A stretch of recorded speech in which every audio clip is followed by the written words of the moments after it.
All right, guys, I'm back in. Give me a 1 if you guys can hear me in the chat. Give me a 1 if you guys can hear me.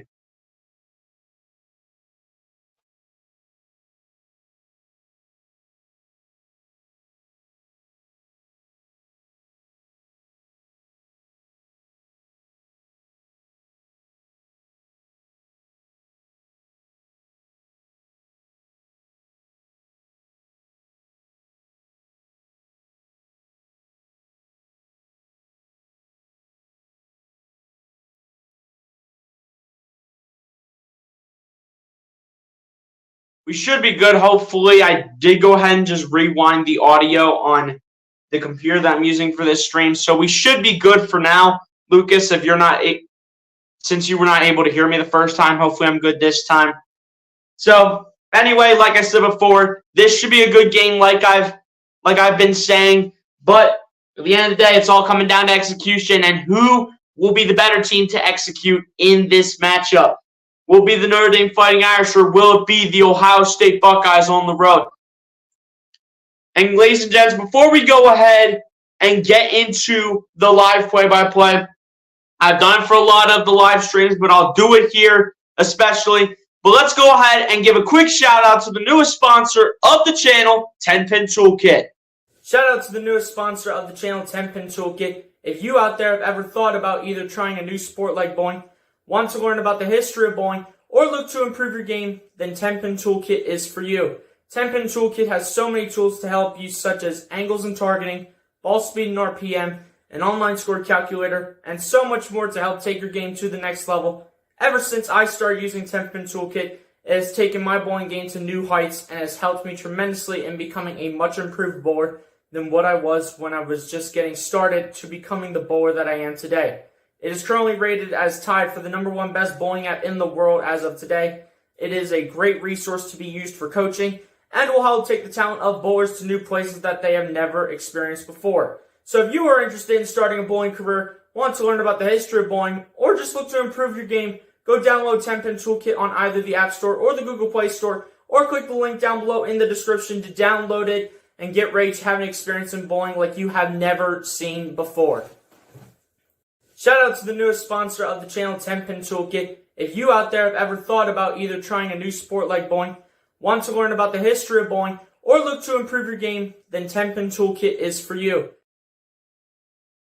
Sorry, guys, I accidentally had that on loop, but again, guys, go ahead and download our newest sponsor of the channel, 10-Pin Toolkit. The link is down below in the description to download it. Again, I forgot I had that on repeat, so I did end up turning it off.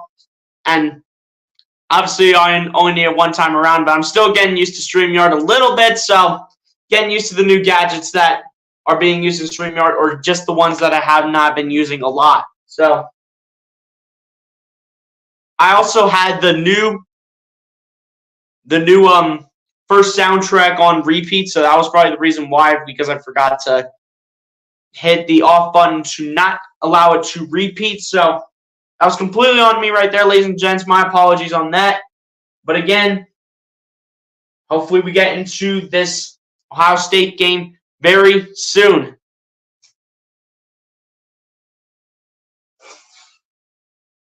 All right, so it looks like we are all good in terms of the audio. So MC says 10-Pin Toolkit. Yeah, it is a bowling app that is currently taking the world by storm. Currently tied for the #1 best bowling app in the world, MC, as it does say in the sponsorship. It's not like a paid sponsorship, but it's more so something just to either help bowlers take their game to the next level, start with a bowling career, or just learn about the history of bowling in general. So if you want to go ahead and download, the link is down below in the description. Again, it is not a paid sponsorship.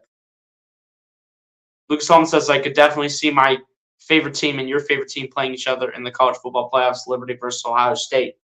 I mean, Liberty's going to have to make it up there, but we'll see what happens. MC says, go 10-Pin Toolkit. You already know. As the game is underway, Ohio State will start with the ball here in the first half.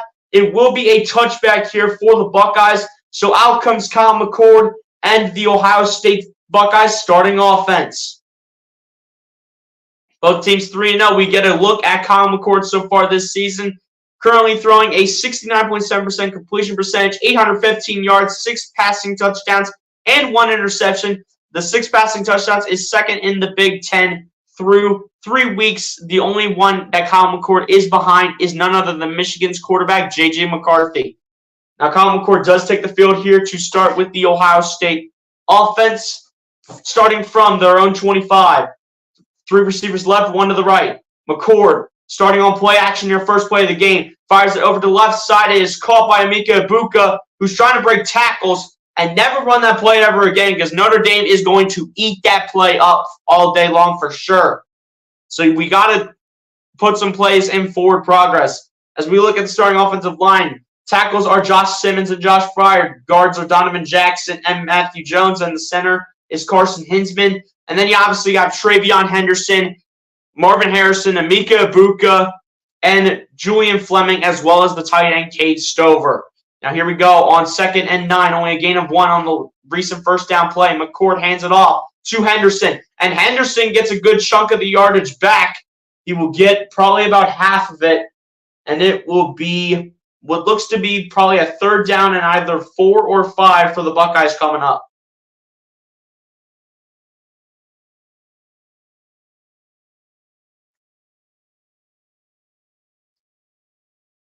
Notre Dame has a lot of good players on this team, and I also heard that there are about 20 NFL scouts at this game, so this is a good look for scouts to get a good look at players that they'll potentially want in the NFL draft coming up after this NFL season. Got to get the playoff here real quick. Clock is winding down. McCord takes a snap. McCord fires in the middle of the field. It is caught by Cade Stover, and it will be a first down here for Ohio State as Cade Stover will take that reception all the way up to the 44-yard line, and Ohio State will once again have a fresh set of downs. Great throw by Kyle McCord. He just beats out his man, and nobody pays attention to him, thinking that no one's going to throw to him, as they immediately go hurry up, and it is Travion Henderson with the ball, taking it up about 3 yards, maybe 4 if he was lucky. But either way, it'll be probably about a 2nd down and 7 here coming up for the Buckeyes. Shout out to everyone that's in here, guys. Appreciate the 6 people up in here right now. Shadow Gaming, that's my guy, Jeff. What's going on, my guy? Appreciate coming through. Said salutations. Salutations, my man. If you guys did not know, salutations is another word for just saying hello whenever you enter a YouTube stream. Learned that recently. I'll get to this comment after this play. But here we go. 2nd and 6 here for Kyle McCord and the Buckeyes. McCord takes a snap. McCord fires down the right side. It is caught by Stover. Stover stiff-arming him in, and it's another first down here for Ohio State. Ohio State getting going here early, but it's going to really be all about this defense, especially as long as the offense keeps doing their job and keeps on executing as they should. Great play, though, by Cade Stover to shank off a tackle and pick up the first down. McCord takes a snap, fires it down the left sideline, and it is going to be incomplete. And no flags are thrown, as the intended receiver was number 2, Emeka Egbuka. But it turns out to be incomplete, as it will be a 2nd down and 10 with no pass interference called. Pretty clean for the most part until the very end. I would have threw a pass interference flag right there towards the very end. I mean, Egbuka might have pushed off of the defensive back, but either way, it is a 2nd down and 10. It's too late to go back and look at it. Besides, I don't think in college football you can review a potential penalty. Here we go. Kyle McCord with an empty backfield here on 2nd down and 10. Looks like we do get a flag, and it is going to be I think it's an offsides against Notre Dame. But they say a false start against the Buckeyes. They call it on number 70. I do believe that's Josh Fryer. I really thought it was the linebacker or the DB that came up for the offsides penalty or the neutral zone infraction, but it turns out to be a 2nd down and 15 here for Ohio State after the false start. Not sure how much I agree with that call, though, to say the least. Here we go, 2nd down and 15. This one has to go down the field here. McCord takes the snap. McCord gives it off to Henderson. And Henderson's going to gain him maybe about 3. And it'll be about a 3rd down and 12. 3rd down and long coming up here for Ohio State.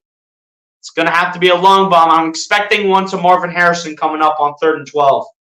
There's no way you run the ball here on the 3rd and long. Especially if you're Ryan Day, you got to make the right call. You have to. Someone said, I don't know if you know this, BL, but Liberty is currently undefeated. They're undefeated, but it's going to take a lot for them to make it to the top 25. But Kyle McCord here takes a snap. McCord fires a deep bomb down the middle of the field, and that's almost intercepted. It's incomplete, though. You're going to see probably quite a bit of this tonight. But it'll be a 4th down and 12 here for Ohio State, and the Buckeyes will have to go ahead and punt and give the ball to the Notre Dame Fighting Irish, being led by quarterback Sam Hartman. And yeah, Kyle McCord just overthrows Emeka Egbuka on the play. I'd say by about a good 4 or 5 yards. And honestly, that pass should have been intercepted. I'll be brutally honest. That one should have been intercepted right there. So Jesse Mirko will come on for the punt here for Ohio State. Hopefully it's a good one right here by Jesse Mirko. He takes it, boots it all the way down, and it'll be down to about the 10 or 11 yard line.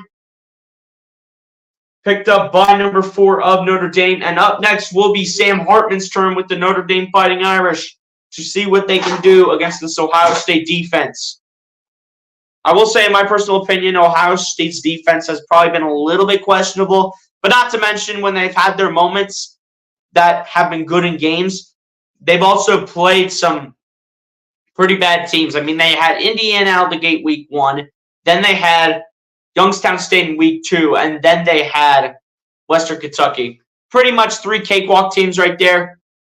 This hasn't really been a special defense as of right now for Ohio State because they have played cakewalk teams. This is their first true test against one of the best quarterbacks and one of the most experienced quarterbacks in the game right now in terms of college football in Sam Hartman. So, going to have to apply all the pressure on Sam Hartman here tonight. Got to apply all that pressure on Sam Hartman. It's an okay start for Kyle McCord so far. 3 of 5 for 19 yards. We're going to have to get Marvin Harrison involved because that dude is the wide receiver 1 on this team. Cade Stover just cannot be the leading receiver for the team overall as a whole. Thoughts on Maryland? I think it could be their year. Maryland's going to probably be a pretty good team. I mean, Talia Tagovailoa almost beat Ohio State last year. The only reason that Maryland did not beat Ohio State last year was because of their defense. But now everyone is reloaded for that Maryland defense. And again, that is actually a game that I could see as a trap game for Ohio State. Because keep in mind, they almost beat Ohio State last year. If it wasn't for their defense, Maryland would have won that game last year against the Buckeyes. Also, thoughts on Caden Salter? I have no idea who that is whatsoever. Lucas, if you could give me a better insight on who Caden Salter is, then I'll probably give you my thoughts on him.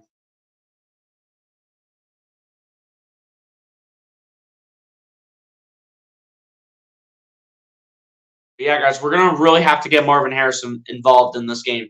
But the thing is, though, Notre Dame is going to really be locking up Marvin Harrison because they know that he is a Heisman Trophy candidate no matter what his odds are. No matter what his odds are, Marvin Harrison always has a good chance, well, especially this year, in trying to go out and win the Heisman. Now here comes the Notre Dame Fighting Irish offense led by quarterback Sam Hartman.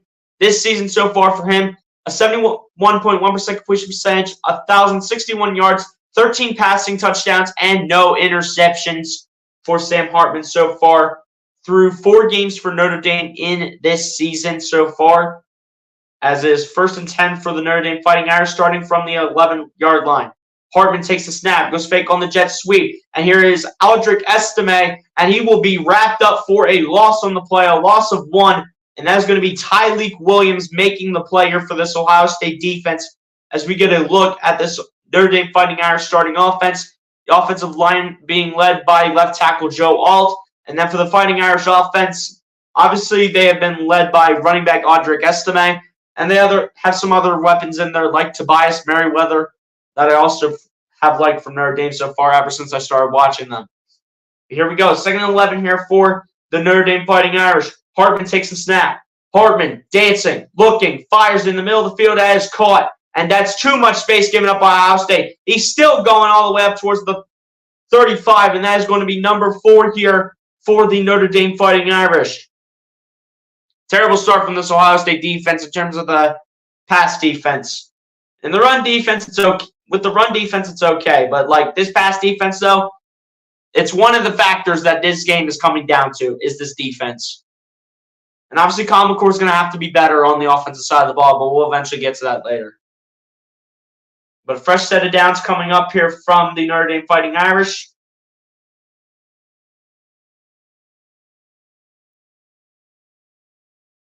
Here we go. Hartman takes the snap here. And it is knocked down, batted down by the linebacker, Jack Sawyer, as Sam Hartman was trying to check it down to his running back or his wide receiver. But it turns out that's denied as Jack Sawyer gets a hand on it. Great play from the linebacker. From, in my opinion, one of the most talented linebackers in the nation. They're going heavy with the Buckeyes defense today, and especially the defensive line for sure. They have a lot of guys on the defense, but they just have to come out here and execute. On 2nd and 10, Hartman going to go on play action, fired out, and it's going to be caught by the tight end. And the tight end is going to get swallowed up by Lathan Ransom before he picks up the first down here for the Notre Dame Fighting Irish. So it'll be about a 3rd down and either 3 or 4 coming up here for Notre Dame. Lathan Ransom, again, was the one making the play here for the Buckeyes defense. Buckeyes have a lot of leaders on this defense. It's just about how they're going to be able to execute against a very well-experienced quarterback in Wake Forest transfer Sam Hartman.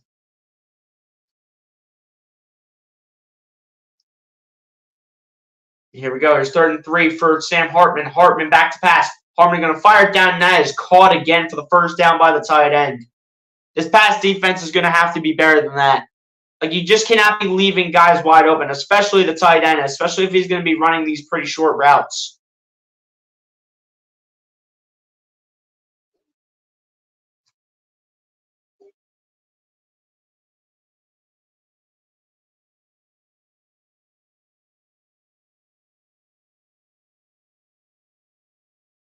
All right, so Notre Dame going to reset the downs here as on 1st and 10. They currently stand at their own 48-yard line. Hartman takes a snap. Hartman hands it off to Audric Estime, and that is denied. First one to get there was Tommy Eichenberg, number 35, and I think Tyleik Williams was a part of that to shut down the Notre Dame star running back. Again, guys, Sam Hartman is very experienced. So you got to get pressure on Sam Hartman to basically shut down this Notre Dame offense based on the way they're looking right now. As on 2nd down, it is going to be a catch here by number 83 here for the Notre Dame offense, and it will be about a 3rd down and either, I would say, 2 or 3 coming up for Notre Dame. Here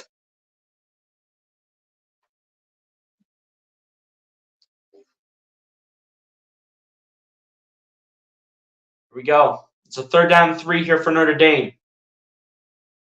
Hartman takes the snap. Hartman hands it off, and it is going to be what looks like a first down here for the Fighting Irish. And they'll barely get the first down, just a little inside the 42-yard line. And it'll be a 1st down and 10 as they will reset the downs here for Notre Dame. This defense for Ohio State really needs to pick it up because eventually they're going to figure out eventually Notre Dame's going to figure out the run game, and eventually they're just going to find a way to start moving the ball down the field really easily if this defense doesn't start adjusting. As on 1st and 10, Hartman takes a snap. Hartman gets away. Hartman fires, and it's going to be caught by the running back and is going to be out of bounds. Looks like no flags are thrown. Never mind, one does come in for a late hit out of bounds. This is going to be a 1st down here for the Fighting Irish. I don't even need to know that it was a late hit out of bounds for unnecessary roughness. I don't even need to know. Grab the jersey, like, come on, dude. Dino Igbinison, like, this dude right here, like, why does he even get on the field?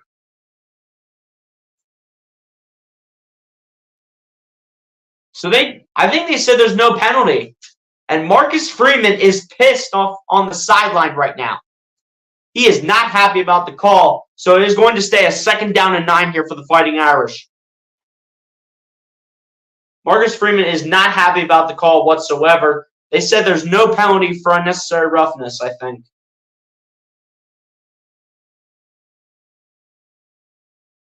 Six and a half minutes to go in the first. Hartman takes a snap. Hartman fires down the middle of the field, and it's caught again by the tight end. That is going to be number 88 for the Notre Dame Fighting Irish in Mitchell Evans for his 2nd reception of the night so far. And he absolutely just destroyed Steel Chambers with the one-handed catch.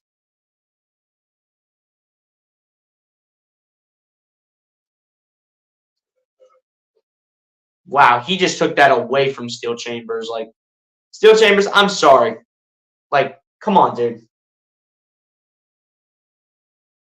Got to be better than that in terms of your coverage. Like, get the hands up. All right. 1st and 10 here for the Fighting Irish. Hartman takes a snap, hands it off to the running back, Audric Estime. And the Ohio State defense, as of right now, has Audric Estime all locked up here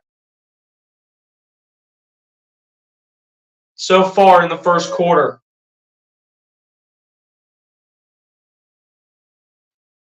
But overall, they just need to be better as a whole. Because like they can't expect to see Audric Estime on the field every single play as we've seen. Especially for their run defense. Their pass defense obviously needs to be better. Like you can't let a 6-year quarterback in Sam Hartman come out here and start throwing darts on you. As Hartman hands it off once again, it's going to be to the backup running back, I do believe. That's number 3 here for... Actually, that was Audric Estime again. But again, Ohio State's run defense is shutting them down. Now expect a pass play right here from Sam Hartman. Expect it right here. Right here is where they're going to throw the ball. All right, so number 3 for the Notre Dame Fighting Irish is Jabran Payne. Here we go, 3rd down and 6. Expect a pass play right here from Sam Hartman. 3rd and 6 from the Buckeyes 23. Hartman takes the snap. Hartman standing in the pocket, fires, and it's caught. And it is going to be short of the 1st down. That was Jabran Payne. But it will be a 4th down and 1 here for the Fighting Irish. And will they go for it or will they take the field goal? And Sam Hartman was panicking. Again, guys, Sam Hartman is not that mobile of a quarterback. Even though he has 6 years of experience in college football right now, he is not that mobile of a QB.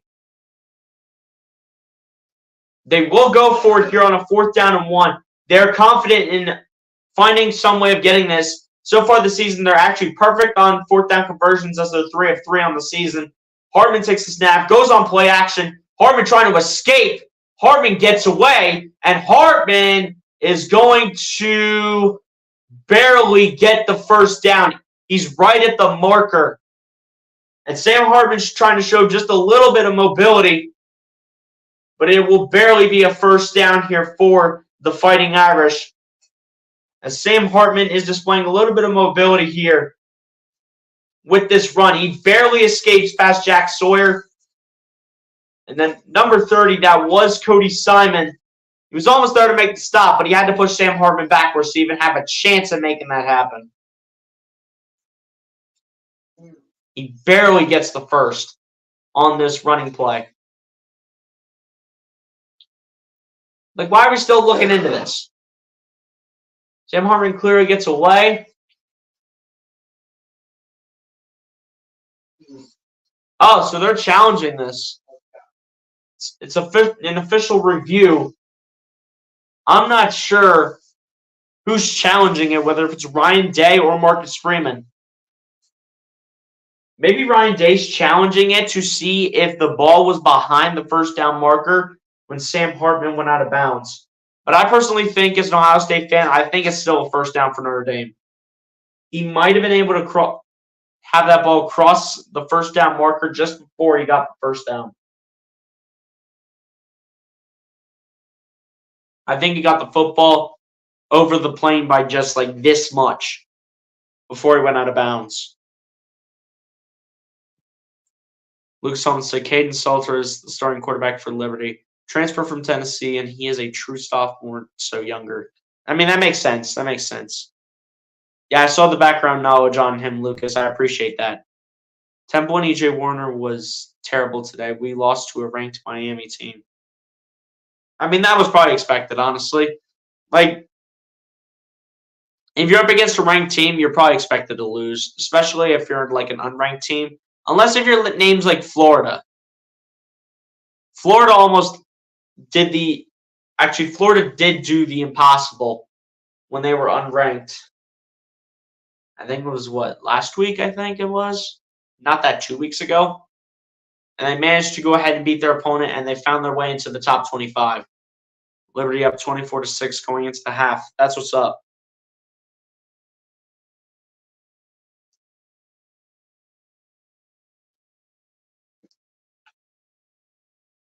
Not sure what the call is going to be here, but if I had to guess, I think it's still a first down for Notre Dame.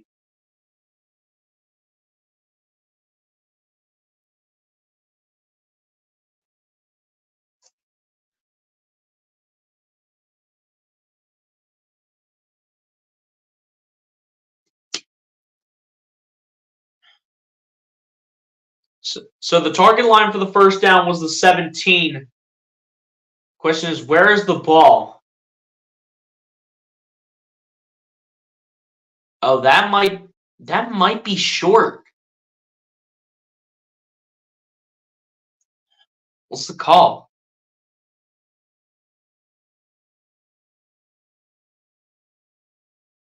So it looks like it is a turnover on downs, and it is for Ohio State.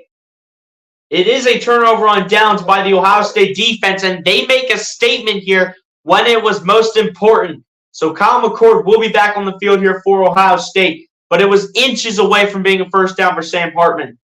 Here we go. 1st and 10. McCord takes the snap. McCord hands it off. It's Travion Henderson. And Henderson is going to get about, I'd say, 4 yards to make this a 2nd down and 6 coming up.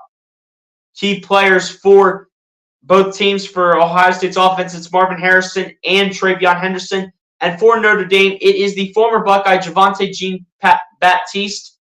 And then it was another defensive end or linebacker for the Fighting Irish. But here comes Henderson on a 2nd down and 6. And this will be a 3rd down and 4 coming up here for Ohio State. So it'll be about a 3rd down and short.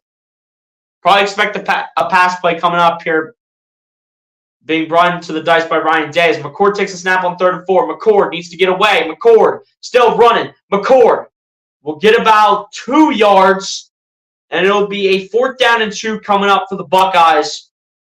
Not sure what they're going to do right here. Looks like they're going to send the offense off. They're going to put the special teams on. They're not going to take any chances here, especially in the position that they're in. I think it's the right decision right here. I mean, again, McCord is also a guy that's not that mobile. Ohio State has not produced that many mobile quarterbacks from the past couple years. So that's the right call to go ahead and punt this one. It's going to go all the way down to about the 32-yard line. And just like that, Sam Hartman and the Notre Dame Fighting Irish offense are going to get right back on the field after the commercial break with a minute 49 left to go here in the first quarter.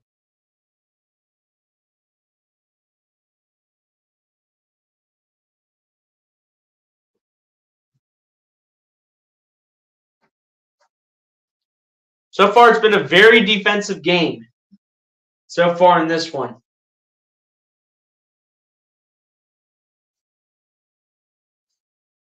It has been a game full of defense so far, but eventually that's not going to last for long.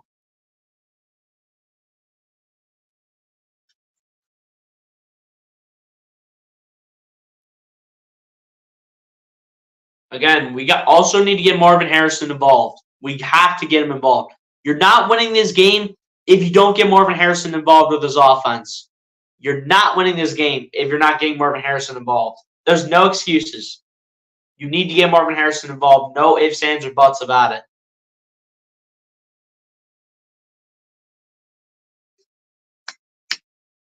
You don't win this game if you're not getting Marvin Harrison involved with the offense.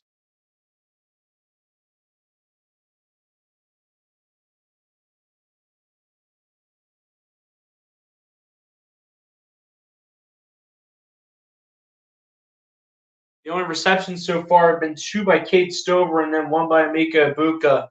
Kate Stover, the only one of the 2, though, with forward progress for whenever he's gotten the ball. Averaging 11 yards per reception on 2 receptions for 22 yards. And Travion Henderson averaging 4 yards a carry, so 5 carries for 20 yards for Travion Henderson as well. And again, we need to get to Sam Hartman. Sam Hartman is not the most mobile quarterback in college football. So you have to get pressure on Sam Hartman. You have to make him move out of the pocket.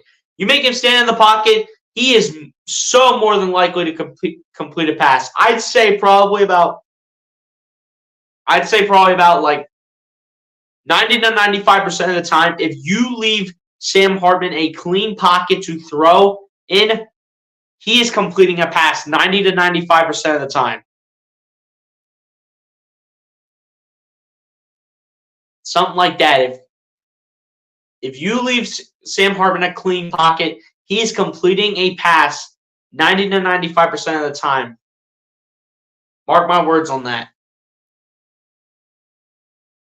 The only way it does not happen is if the Ohio State defense makes him uncomfortable, or if it's just like an unlucky play from Sam Hartman with a missed throw, which you're not going to see a lot from tonight because Sam Hartman is just that good and that experienced of a quarterback when it comes to college football. So here we go. 1st and 10 here for Sam Hartman and the Notre Dame Fighting Irish offense from their own 32-yard line. Hartman takes the snap. Hartman fires it out, and it's going to be caught. And it's going to be number 19 here for Notre Dame. And he still goes and gets the first down for the Fighting Irish with a gain of 11. And it will be a fresh set of downs here. And this man just ran a simple curl route, came right back for it. Great block on Josh Proctor to prevent him from making the play. Josh Proctor just stood no chance right there to make a play for the Ohio State defense. Especially if it's against an offensive lineman, Josh Proctor stood no chance on the play. Here we go.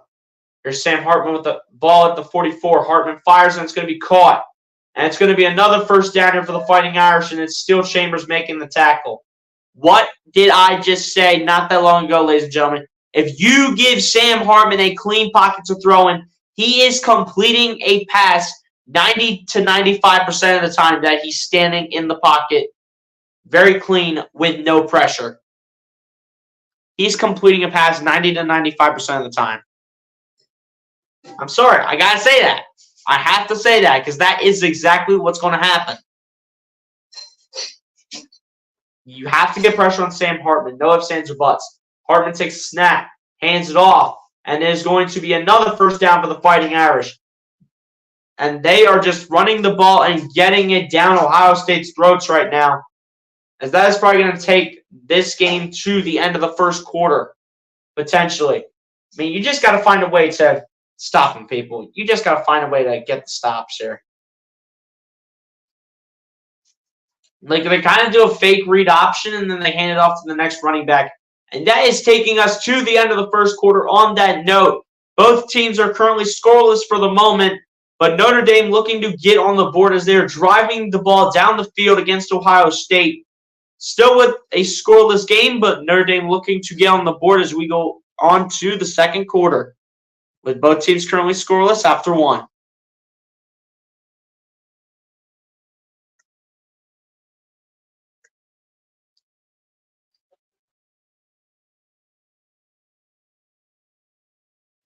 But Ohio State just needs to get it together here. Especially on the offensive side of the ball, McCord needs to get clicking. And this defense, man, y'all got to start holding up.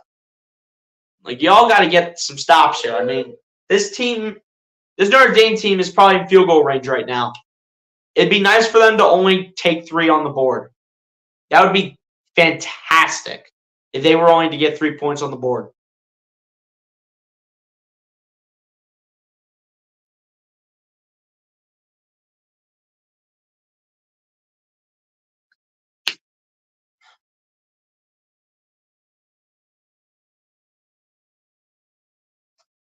But also, again, like I've been saying, you have to get everybody involved for this Ohio State offense.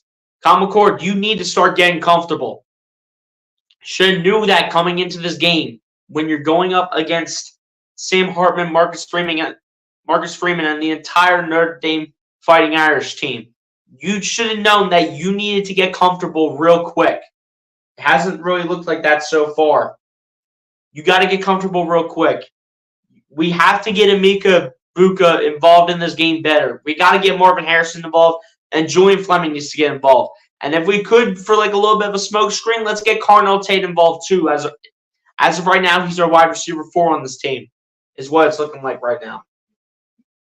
So we gotta start getting all these guys involved, especially Marvin Harrison. Because you're not winning this game if you're not going to get the ball to Marvin Harrison. You're just not. And you cannot allow this team to start controlling the clock, which is what they've been able to do the entire game, if not that the majority of the game so far. Again, there are no ifs, ands, or buts about it.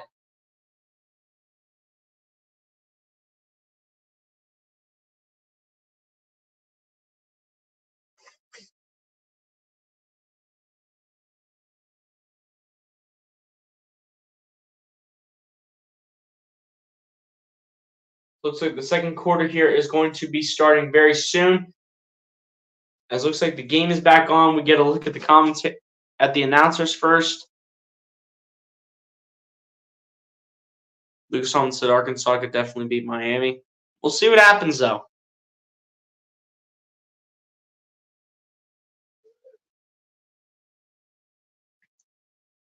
And again, like I said before, we need to get pressure on Sam Hartman. A clean pocket by Sam Hartman is having him complete a pass 90 to 95% of the time. With how much experience he has, whether it's Wake Forest or with Notre Dame, you got to get pressure on Sam Hartman. Not the most mobile quarterback in college football, but that doesn't mean he can't come out here and make plays for the team, because he easily can. As the second quarter is about ready to get started, as it starts right now, as it begins with a running play here by the running back, which I do believe that is once again Audric Estime, which no, it is not actually. It is number 22 here for the Notre Dame Fighting Irish, and he will immediately go to the bench. Looks like that's the third string running back, and he'll head to the bench here. They'll probably get Audric Estime back in the game, and indeed they will, as that is their starter, it looks like. Jabran Payne must be their second string running back. And then number 22, it looks like their third string running back, honestly. Here we go. 2nd down and 5 here for the Fighting Irish offense. Inside the 30, starting at the 29. Hartman takes the snap. Hartman gets away from pressure, fires this one, and is incomplete. That would be number 7 on the play. Just going to call him Jordan because of his last name, as he is able to not allow the pass to get anywhere close to number 19. And that is incomplete. And I don't even know why he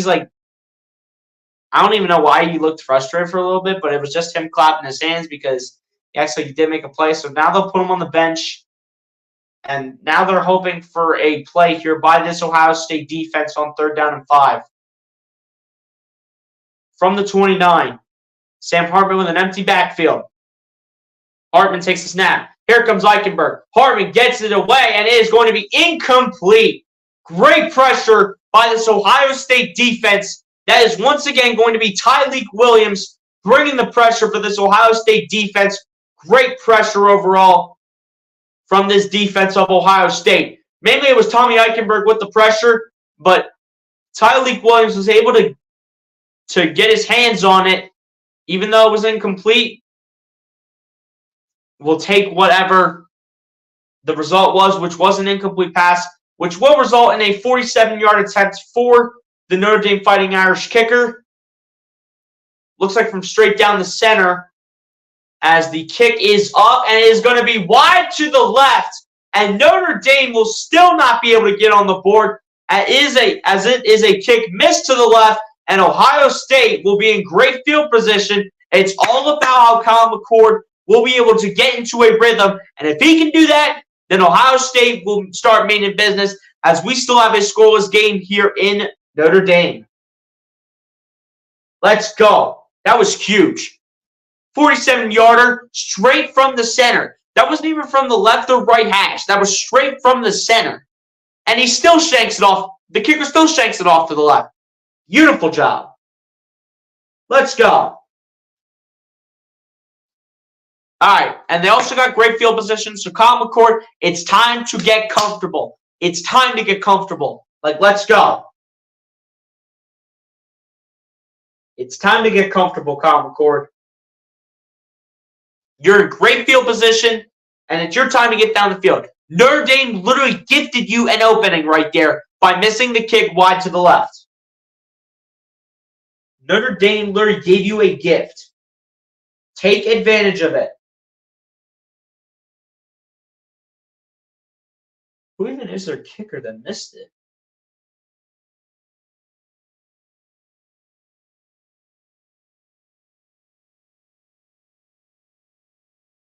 Sorry, guys. I'm just trying to see who their kicker is, Notre Dame's.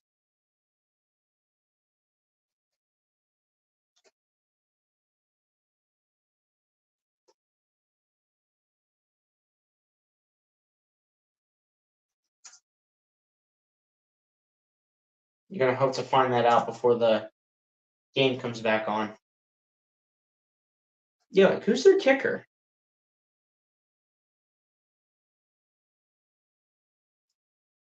Spencer Schrader. Also a graduate and a transfer here for Notre Dame. So Spencer Schrader. Try saying that to yourself 10 times fast. Spencer Schrader is their kicker. Okay. All right, Ohio State, let's go. Notre Dame literally gifted you an opportunity to go down the field and score. Take advantage of that, and now it's time for Kyle McCord to get locked in. It's time for Kyle McCord to get locked in. Notre Dame literally gifted you with great field position.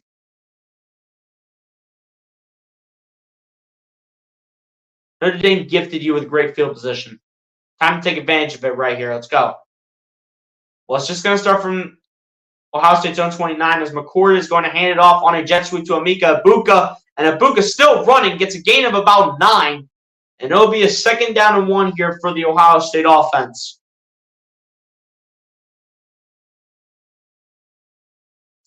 Come on, let's get Marvin Harrison involved. He needs catches tonight. We're not winning this game if Marvin Harrison does not get included. So another keeping an eye on him, but you got to find a way to get the ball to him. As McCord's going to hand it off to TreVeyon Henderson, it'll be a 1st down here for Ohio State as TreVeyon Henderson made that look super easy, and he gets the 1st down with ease on a 2nd down and 1. Great pickup here by TreVeyon Henderson. Again, Ohio State looking to be the first team to strike first in this game. 8 carries, 37 yards overall for Ohio State in terms of running the ball, as they will now be at their own 44. McCord on play action. McCord going to pump fake. McCord going to run. McCord going to get a couple, which I actually like from Kyle McCord. He's obviously going to have to get better with the sliding, but I like that from Kyle McCord right there. You know, able to escape the pocket. That's good pocket awareness. Oh, Marvin Harrison might have been locked up for a moment, but eventually it looks like he did get a little bit open. And then Julian Fleming was all locked up. He was actually double covered. Julian Fleming was actually in double coverage, so that wasn't going to work either. But here we go on a 2nd down and 5 from the Ohio State 49. McCord takes the snap. McCord going to have to throw it eventually. Fires it, and it's going to be... I think it was hauled in, but there is a flag on the play. But that might have been called by Cade Stover, but it looks like it's coming back.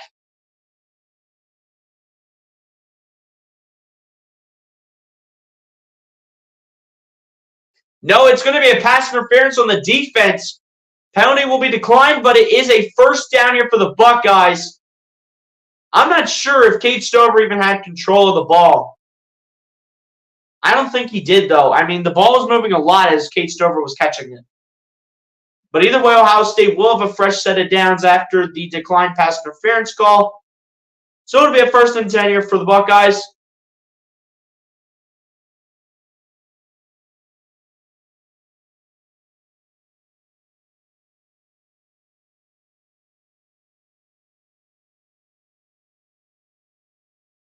So yeah, this was also an incomplete pass too.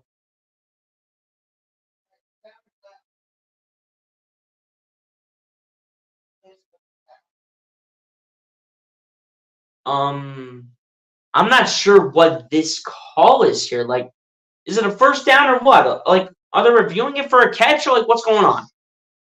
What? Like, what's the look here?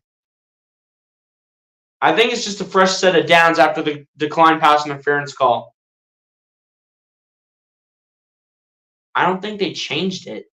I mean, there's no review on the scoreboard. So there obviously is nothing to review, but looks like it might have been a catch by Cade Stover because they are in Notre Dame territory with that declined pass interference, but McCord takes the snap. McCord going to get away from pressure, fire this one up towards the target in number 8, Cade Stover, but throws it a little bit too high is Kyle McCord, and it is going to be incomplete, looking at now a 2nd down and 10.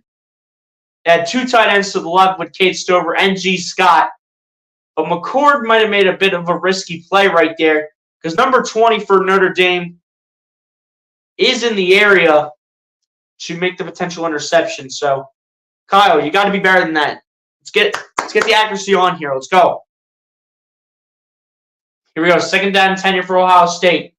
McCord takes the snap. McCord hands it off to Henderson. Henderson is going to get about a couple, and we'll be down inside the 35 here for Ohio State.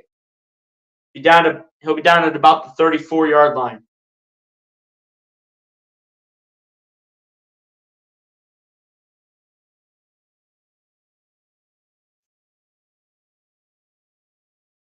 Ohio State is currently tied for the 11th best 3rd down percentage in the Big Ten. We'll see what they do here against Notre Dame's defense. They do have, I do believe that is Mion Williams in the backfield.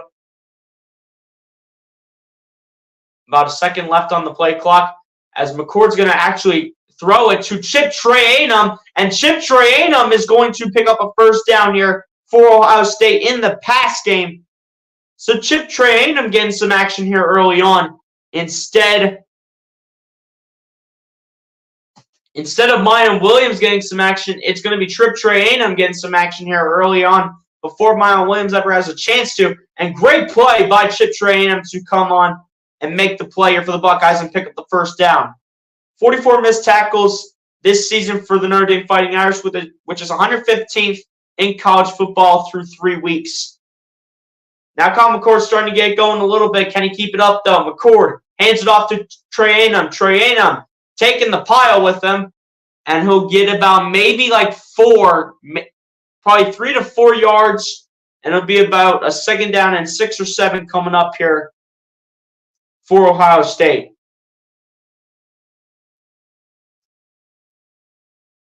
Chip Trayanum coming in as a senior, 20 carries for him so far as the 3rd string back for 137 yards and a touchdown so far on the year. But 2nd down 6 coming up here for the Buckeyes from the Notre Dame Fighting Irish 18.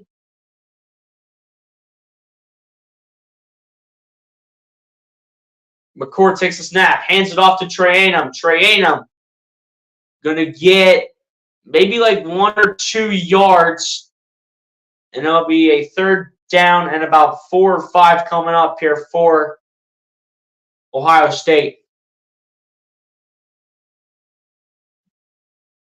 Unless an interception comes up right here, Ohio State should be able to come away with points if they do not get the 1st down. And also, you do see the stats of the former Ohio State Buckeye and Javonte Jean-Baptiste, who did not get a lot of playing time as a Buckeye, so he went ahead and transferred, and he actually went ahead and transferred to Notre Dame. So here we go on 3rd down and 5. McCord takes the snap. McCord fires, and it's going to be caught. And it's going to be a 1st down here for the Buckeyes. And it's going to be the wide receiver 2 on the team, And that's going to be Emeka Egbuka picking it up for the first. Great throw here by Kyle McCord. Great job by Kyle McCord in reading this defense overall as a whole. Knew that the pressure was coming from number 56 on the defense and was able to pick up the first down as it's first and goal for them. Goes ahead, hands it off to Chip Trayanum, and it will be second down and goal here for the Buckeyes from inside the 10. Actually, it'll be inside the 5 coming up here for Ohio State. They'll be down at about the 4. Second down and goal here for the Buckeyes. They're probably not going to take any chances right here. So they'll probably just keep running the ball. Probably keep it up the rest of the drive unless Notre Dame finds a way to figure it out. So second and goal here from the 4. McCord hands it off to Trayanum, and Trayanum trying to push the pile, and they'll push it all the way down to about the 1-yard line. And it'll be a third down and goal here for Ohio State coming up. Good carry right there by Chip Trayanum.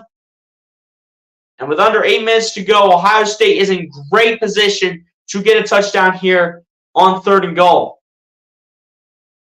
And they got a big man in the backfield. Looks like that's Caden Curry.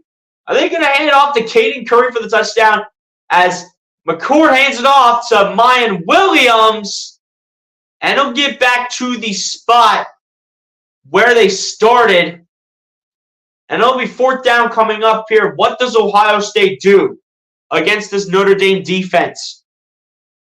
They had Caden Curry in the backfield as a blocker, which is actually pretty crazy. I've seen plays like that before in the NFL, but that's crazy how they put Caden Curry back there, a guy who's normally a backup role player on this defense for Ohio State. Here we go. It's a fourth down and goal. Ohio State, you got to pick this up to have a chance. Actually, you have to pick it up overall as a whole. You have to get the touchdown right here. McCord, going to go on play action. McCord dancing. Has no idea where to throw it. Throws it for the end zone. And it's going to be incomplete. And you should have taken the points right there. Should have taken the points right there. But this defense, though, for Ohio State needs to come up clutch, though, against Sam Hartman. And whether if they run it or throw it, the defense has got to come up clutch. The defense needs to make a play right here, to say the least.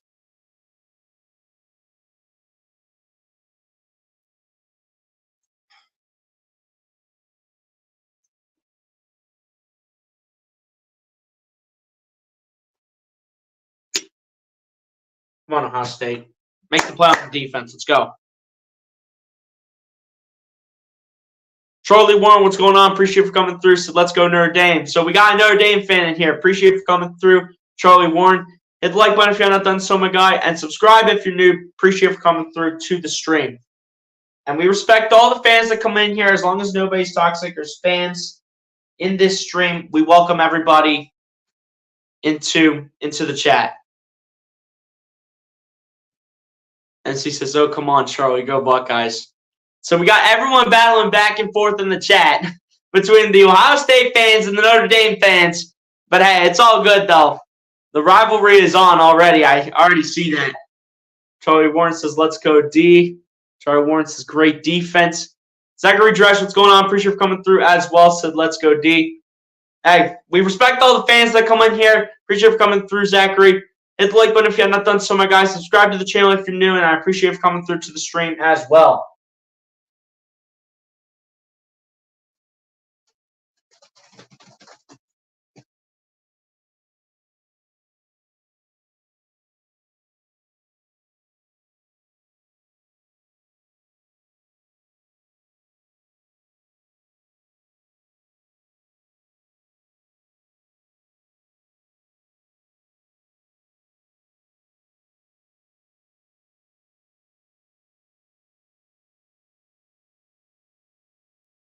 Yeah, guys, like I said before, we welcome everyone that comes in here. As long as no one is spamming or showing disrespect in the chat, we welcome everyone that comes in here. Christian Fields, what's going on, my guy? I appreciate you for coming through. We got another Notre Dame fan here. What do you know? More Notre Dame fans in here or Ohio State haters. Pick one or the other. I appreciate you for coming through, though. Christian Fields just said Fighting Irish. So apparently we got more people rooting for Notre Dame. But hey, again, like I said before, we welcome everyone that comes in here as long as no one is being disrespectful or spams in the chat. We welcome everybody that comes up in here. Christian Fields, if you have not done so, my guy, hit the like button on the stream and hit the subscribe button if you're new. And appreciate you for coming through to the stream as well. Here we go. 1st and 10 here for the Notre Dame Fighting Irish from about the 1-yard line.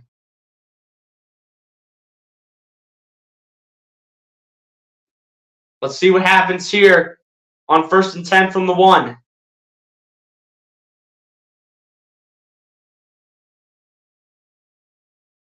But here we go. Sam Hartman just going to actually go ahead and do a little bit of a quarterback sneak. Maybe got about 2 yards on the play. And it'll be about a 2nd down and 8 coming up here from the Fighting Irish. And they probably did that just to get the ball out. They did not want to hand it off to the running back, Audric Estime. So they went ahead and just did a quarterback sneak here a little bit with Sam Hartman.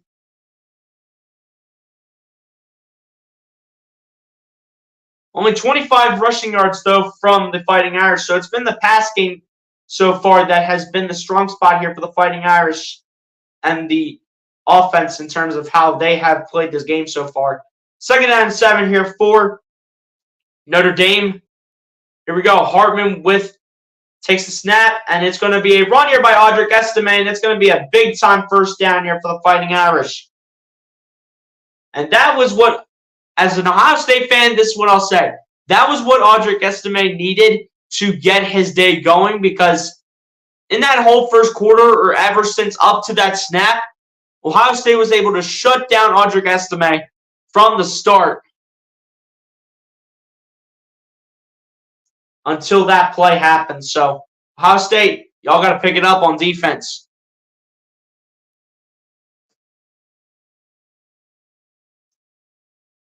But here we go. 1st and 10 here for the Buckeyes from 26. Hartman hands it off. And it is going to be a run here by number 22, the backup running back. And it will be about a 2nd down, and I'd say either 6 or 5. So it'll be a 2nd down and 6 here for the Fighting Irish here with 5 minutes left to go in the half. Potentially a scoreless half if Notre Dame doesn't score.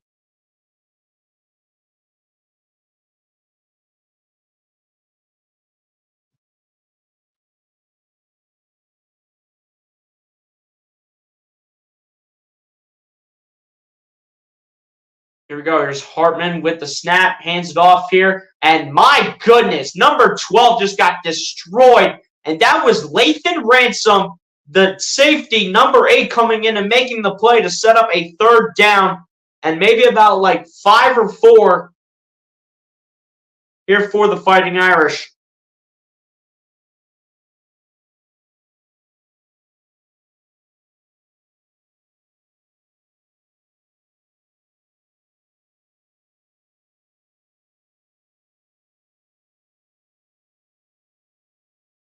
So far, the Notre Dame Fighting Irish have had 4 different running backs with a carry tonight so far in the first half.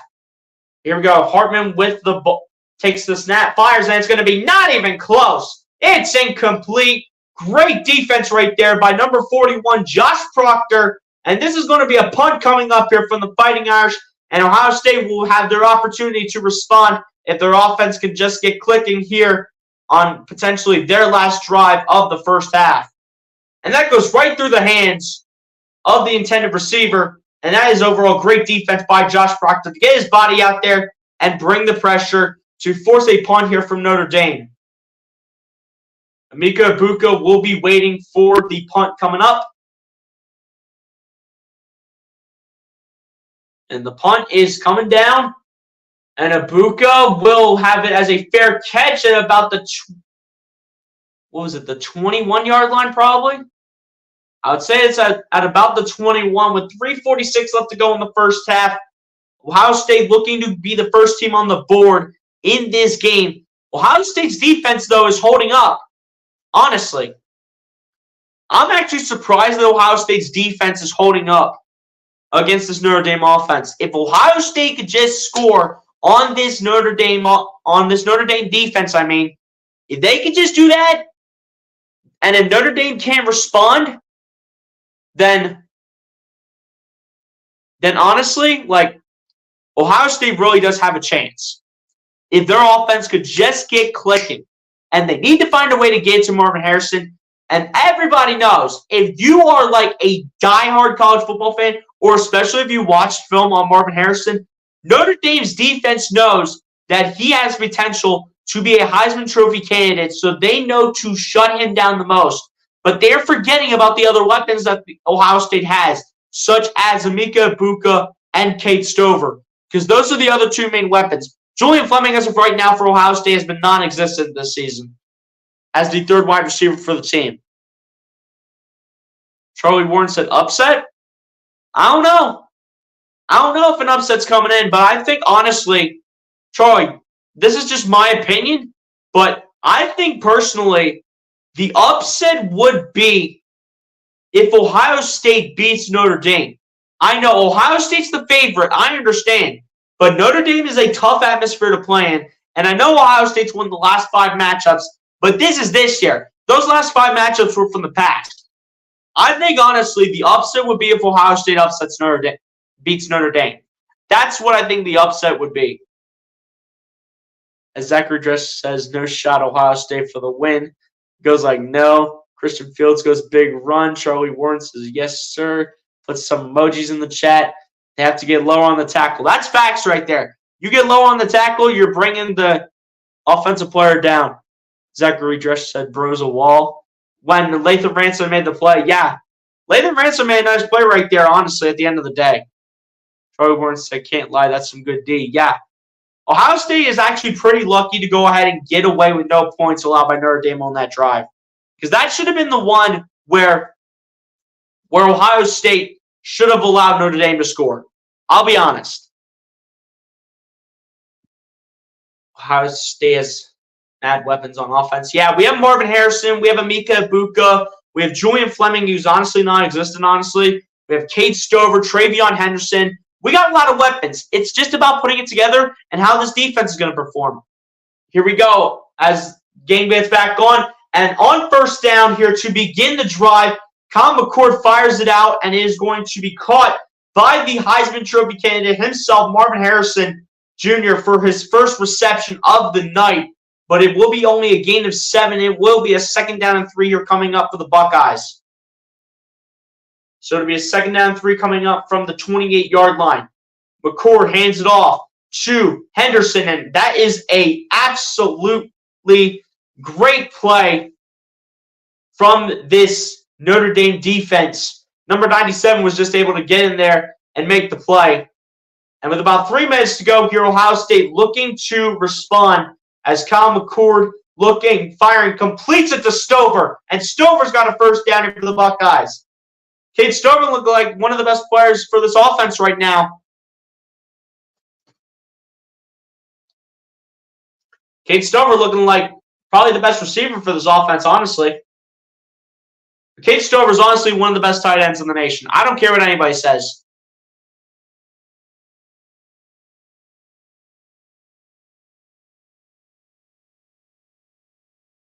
Kate Stover, literally, honestly, I don't care what anyone says. So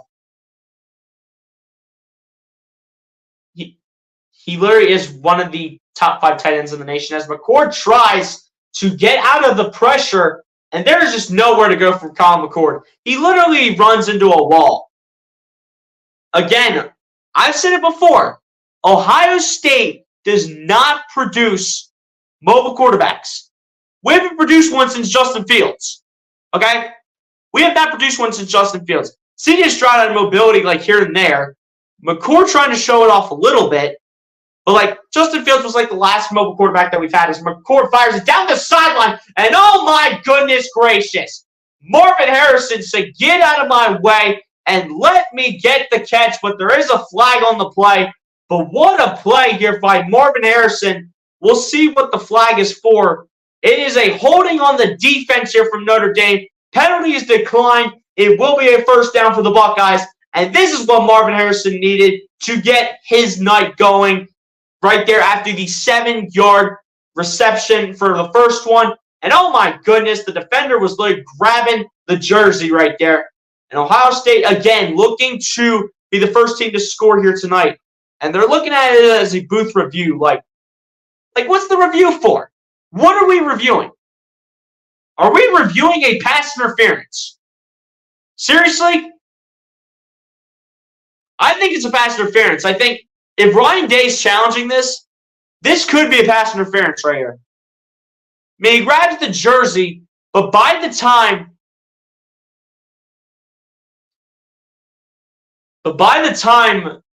he caught it, the hands were off. Little bit of a grab on the jersey.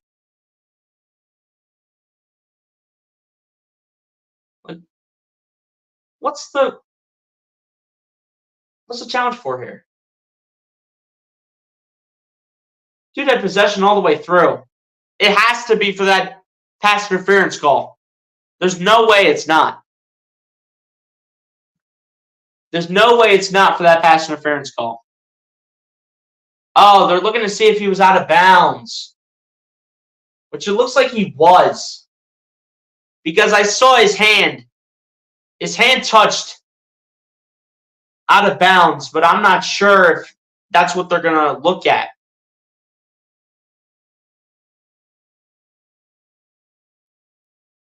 Yeah, Christian, I think they're looking at this to see if it was a catch. It was an incomplete pass. But I see why, though, because they looked at his hand.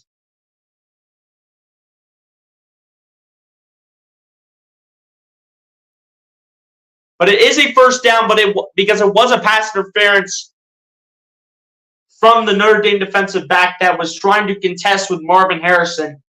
So even though it is not a catch, it's still a first down because of the pass interference call. Minute 41 left to go here in the first half. 1st and 10 here coming up for Ohio State.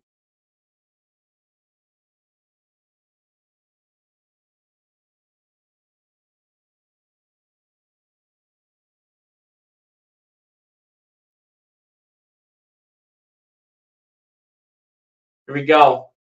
On first down, McCord hands it off. It's Travion Henderson, and they will be in Notre Dame territory, and they'll be down by at about, I'd say, the 45-yard line, honestly, of Notre Dame. So they are in Notre Dame territory. Here we go. McCord with the pass, fires, and it's going to be incomplete and broken up. That's good defense right there by Notre Dame, and I'll give them credit for it. That is great defense by Notre Dame, especially on one of the top wide receivers in the nation, if not the top wide receiver in the nation, in Marvin Harrison Jr. Here we go. Minute 17 here, left in the first half for Ohio State. Well, minute 17 left in the first half, I should say, if I did not say that already. 3rd and 6 here for the Buckeyes. They look to make something happen here. They have to get to the Notre Dame 39 for the first down. McCord with an empty backfield. And looks like a timeout's going to be called by Ryan Day here for the Buckeyes.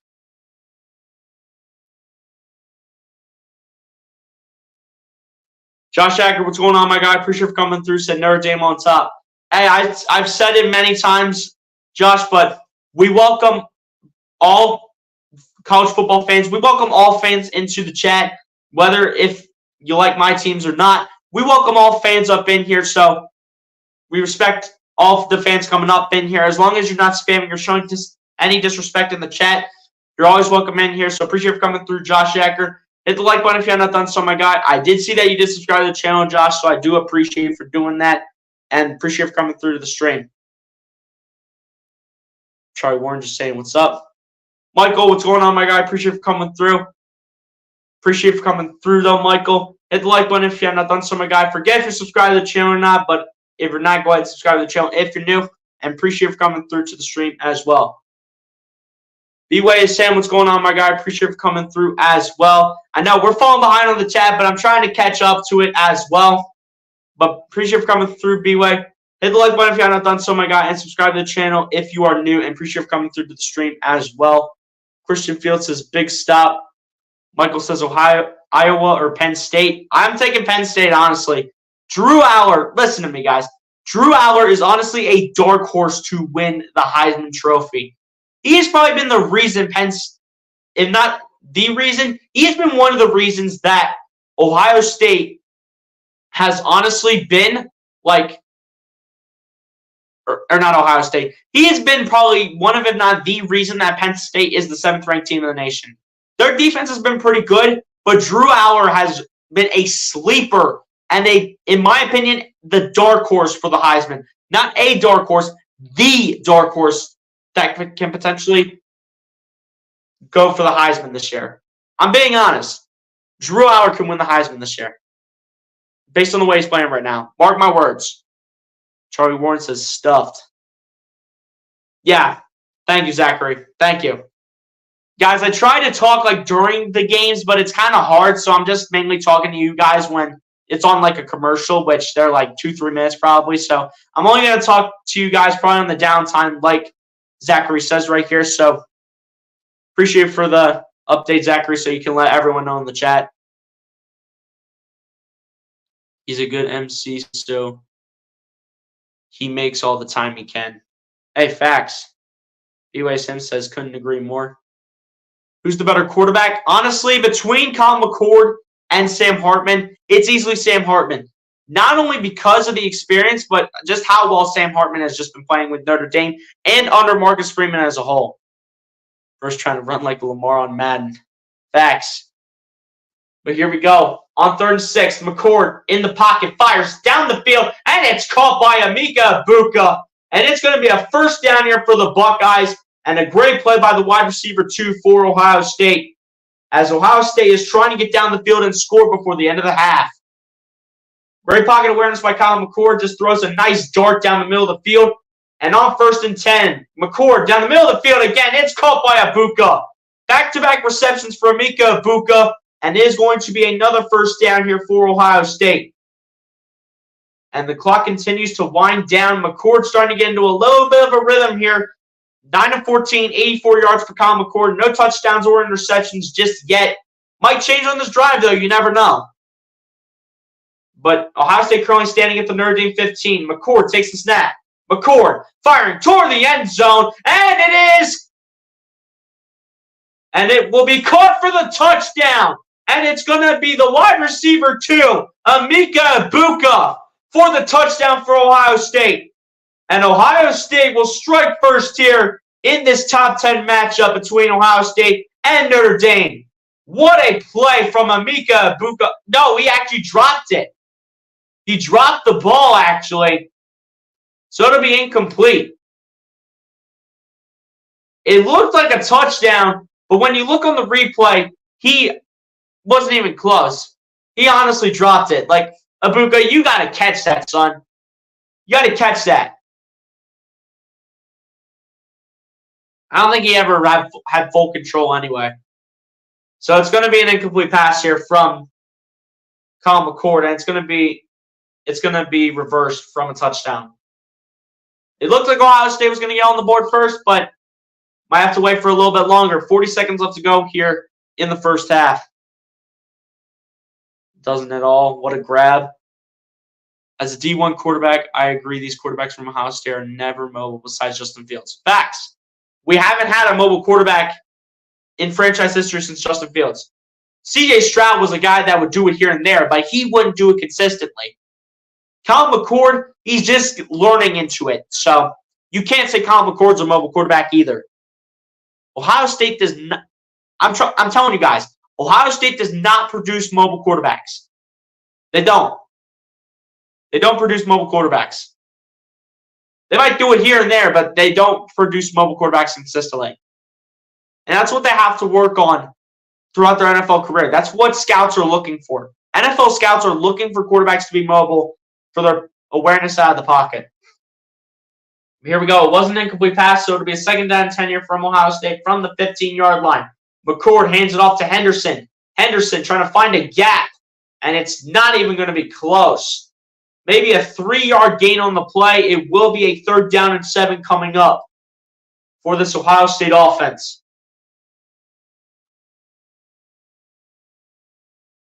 Yes, Charlie, it was a pass interference.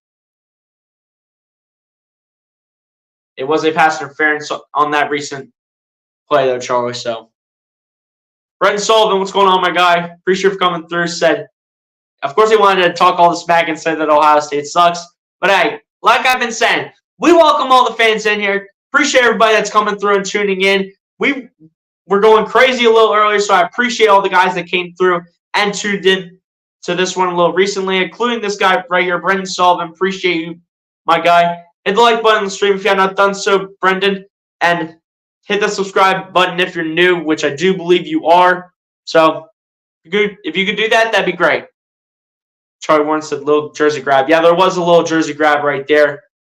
But he was ruled out of bounds, but they did have the pass interference, so they made it a little bit of a 1st and 10. Christian Fields goes, "Oh, come on." Zachary says, no slander in the chat, Brendan. You're late, so you didn't hear that. Charlie Warren goes, great first down. Zachary Dress goes, 2 first downs back to back.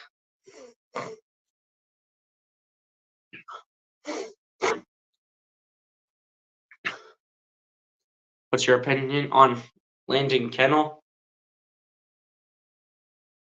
Christian Fields, if you could let me know who that is in the chat, just let me know that real quick. That'd be great. Then I'll give you my thoughts on him. Buckeyes hot, yeah. He just had back-to-back catches. Buckeyes showing up. Marvin Harrison's figuring it out here and there. But it has been to make Buckeyes so far as the hot hands for this team.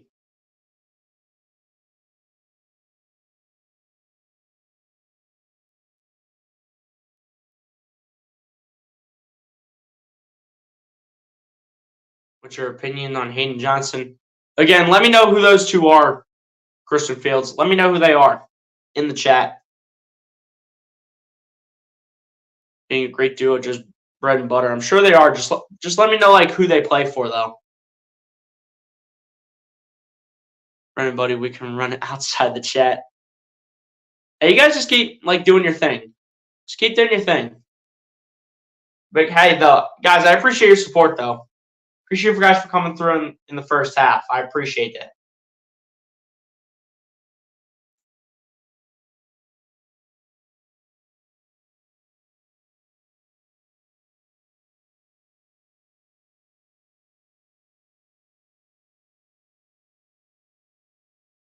All right, guys, here we go. We are back as McCord fires a pass down the middle of the field and is broken up incomplete. As this time, McCord was looking for the tight end, Cade Stover, and now Ohio State might be able to finally strike on the board first, as it looks like they're going to go ahead and kick the field goal. One of the DBs almost had the interception but could not haul it in. Team fielding so far this season for Ohio State, 3 for 3 on the field goals and then 16 of 16 on the extra points. Looking to get Ohio State on the board first here as the kick for fielding is up and the kick is crushed. It is annihilated and Ohio State will get on the board first with a field goal coming up towards the end of the half. Notre Dame will get the ball to begin the second half, though, so do not be surprised if they just go ahead and take a knee right here with Sam Hartman. But Ohio State does get on the board first here with a field goal, potentially going into halftime up 3-0 against the Notre Dame Fighting Irish.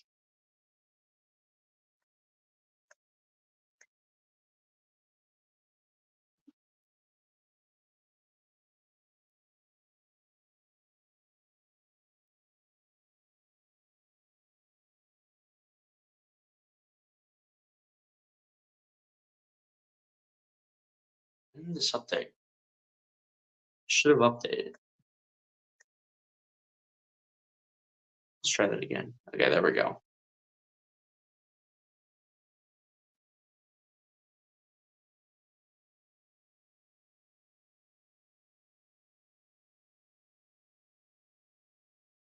Here we go with about 26 seconds left to go in the first half.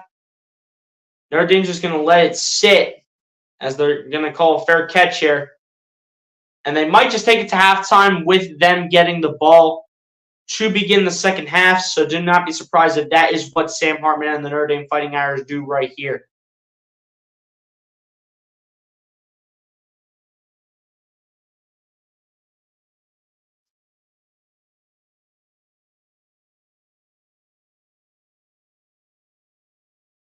And that is exactly what they're going to do, as they will go ahead and take a knee.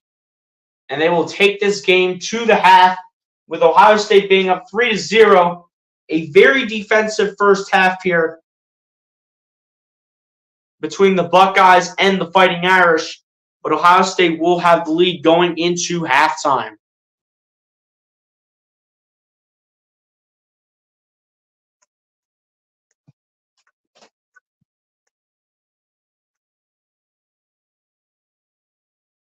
I'm going to change that real quick.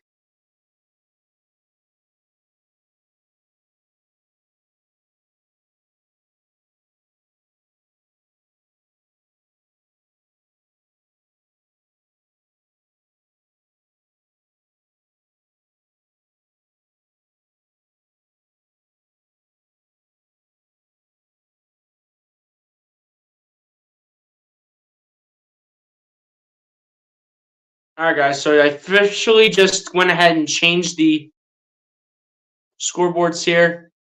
Zachary Dresch wanted a PI on the play against Cade Stover. Lenny Kennels, 17 for Marion Township D1 recruit, getting looks for Penn State. He's a great dynamic playmaker, but plays wide receiver for the Blue Streaks. And had 5 TDs last week. Sounds like he's pretty good. I mean, if he does go to Penn State, though, he's going to get probably like a lot of great looks, especially under a head coach like James Franklin. Hayden Johnson, the D1 quarterback, Marion Township, throws for about 300 every game and rushes for about 82. Check out this man's film. The way he slings the ball is just crazy. I'm sure it is. I mean, the way you break it down, though, Christian, I can definitely tell that this man definitely has a good shot to succeed with a good college in the future if he does think about college. Would have loved to see a higher scoring game. Hey, it was probably going to be like this, though, Charlie, I'll be honest, because Ohio State knew they had to come to play, and Notre Dame, they obviously knew that their defense was going to show up in every aspect of the game. But I'm telling you, though, like, Marvin Harrison is probably going to start clicking in the second half, hopefully, for Ohio State's sake. But it's all about how Notre Dame comes out in the second half, because they get the ball to begin the second half, though.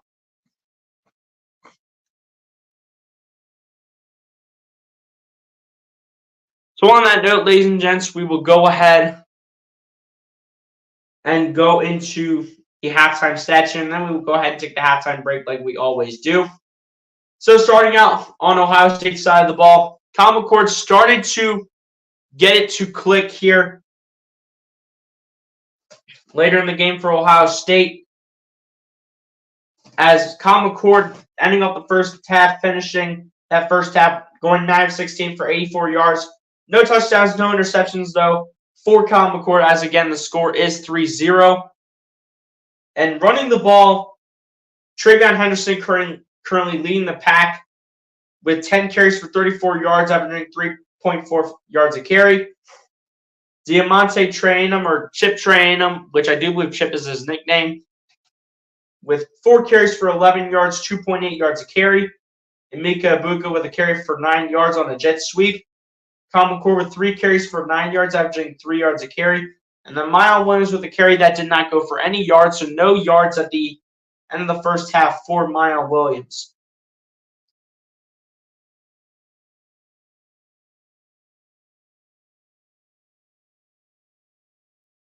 Over to the receiving game now. Mika Ibuka currently the leading receiver here for Ohio State's receiving room as of right now. Surprisingly, it is not Marvin Harrison, as Mika Ibuka finishes off the first half with 4 receptions for 37 yards, averaging 9.2 yards per reception. Cade Stover following it up with 3 receptions for 28 yards, averaging 9.3 yards per reception.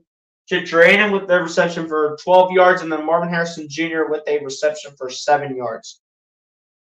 Apparently, they will not show the defensive stats here, apparently, for some reason. Apparently, this scoreboard here is bugging out a little bit. So, I don't know why they're not showing the defensive stats on this scoreboard. But in terms of the kicking, Jaden Fielding, the new addition or the new starting kicker after taking over for Noah Ruggles last year. 1-for-1 with the field goals, 100% from 31 yards, having the 3 points in the game for Ohio State. And then Jesse Mirko with 2 punts at the end of the first half for 78 yards, averaging 39 yards per punt to end off the first half stats for the Ohio State Buckeyes. Now over to the Notre Dame Fighting Irish side. At the end of the first half, Sam Hartman finishing the first half 9 of 13 for 88 yards, no touchdowns, no receptions. In terms of the running game, Audric Estime leading the pack with 5 carries for 25 yards, averaging 5 yards a carry. Jeremiah Love, number 12, with 2 carries for 13 yards, averaging 6.5 yards a carry. Number 22, Devin Ford, with 2 carries for 9 yards, averaging 4.5 yards a carry. Jabran Payne with a carry for 4 yards. And Sam Hartman when having control of the ball and running it. 2 carries for 3 yards, averaging 1.5 yards a carry to end off the stats from the running game. Now over to the receiving aspect of things. Mitchell Evans leading the way here for the Notre Dame Fighting Irish with 4 receptions for 38 yards, averaging 9.5 yards per reception. Chris Tyree with a reception for 25 yards. Jaden Greathouse with a reception for 12 yards. Jaden Thomas with a reception for 7 yards. And then Jabran Payne with 2 receptions for 6 yards. And again, this scoreboard is apparently glitching in terms of the defensive stats. So apparently we're not going to get the defensive stats on here. I don't know why that's the case.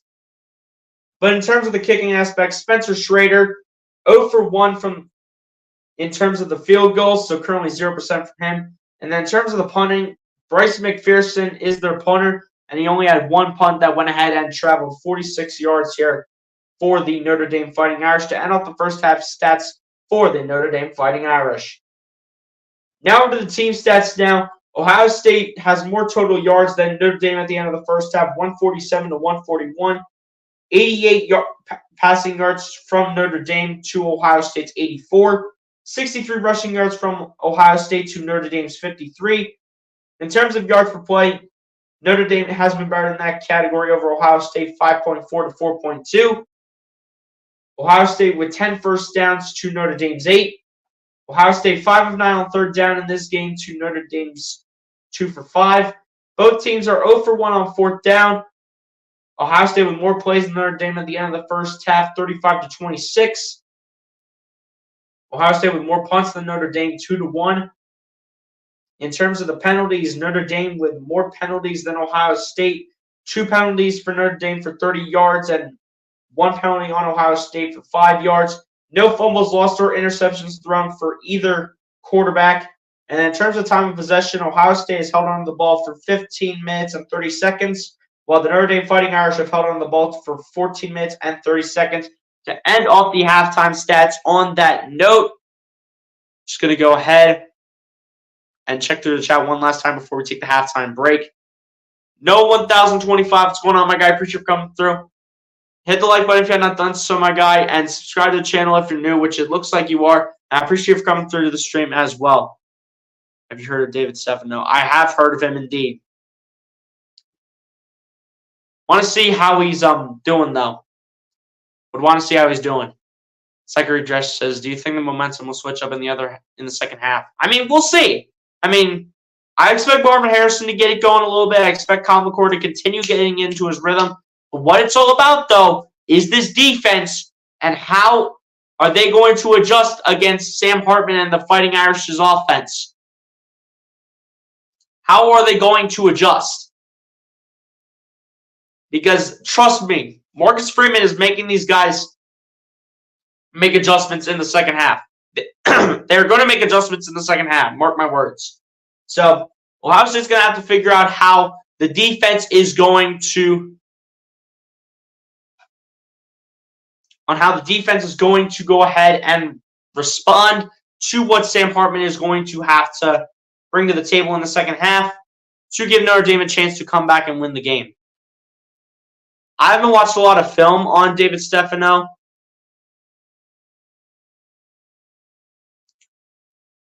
I haven't watched a lot of film on David Stefano, though, Zachary, so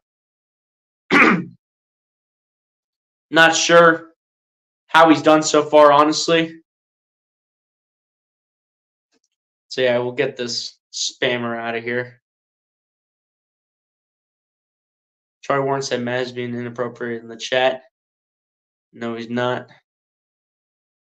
Kick him, you're mad, you're losing. You know, Troy Warren, you honestly didn't even do anything, so I'm not sure why. I'm not sure why he would say that about you, honestly. Like, let me know how he's doing so far. Yeah, I got you, Charlie. I got you. But ladies and gents, on that note, we are going to go ahead and take the halftime break. I took up a lot of time for the first half, so this game will probably come back on pretty soon. But on that note, ladies and gents, we're going to go ahead and take the halftime break. If you guys do not know how this works, since we had a lot of people that were new come up into the chat, go get a snack, go get a drink, go to the bathroom, do whatever you guys need to do in order to get ready for the second half of this college football matchup between the Ohio State Buckeyes and the Notre Dame Fighting Irish. As ladies and gentlemen, on that note, I will see you all back here for the second half.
All right, guys, I'm back. Ready to go here for the second half. Third quarter should be getting started pretty soon. Ohio State up 3-0 over the Notre Dame Fighting Irish, but 3 points against Notre Dame is not going to cut it. Got to be better. Got to adjust with this defense. Got to get the offense clicking. But if we do that, we should be able to take over this game and hopefully win this game against the 9th-ranked team in the nation in the Notre Dame Fighting Irish.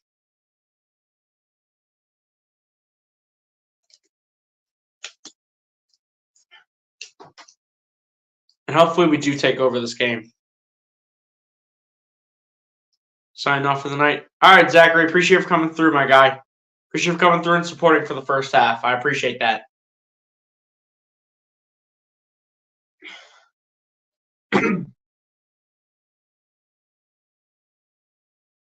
Second half should be starting soon, though, for Ohio State and Notre Dame. We'll see how the second half fares. See if Ohio State can hopefully take over this one.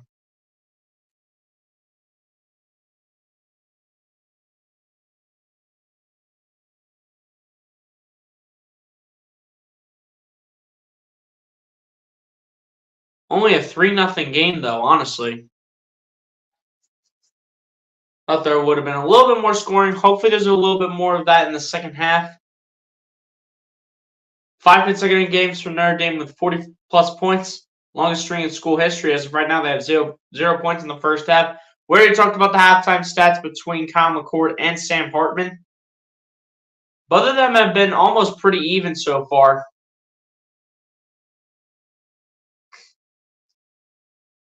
And why are they showing this catch again? Like, come on, dude. They're probably looking at how much of a missed call it was. Marvin Harrison did have a foot down.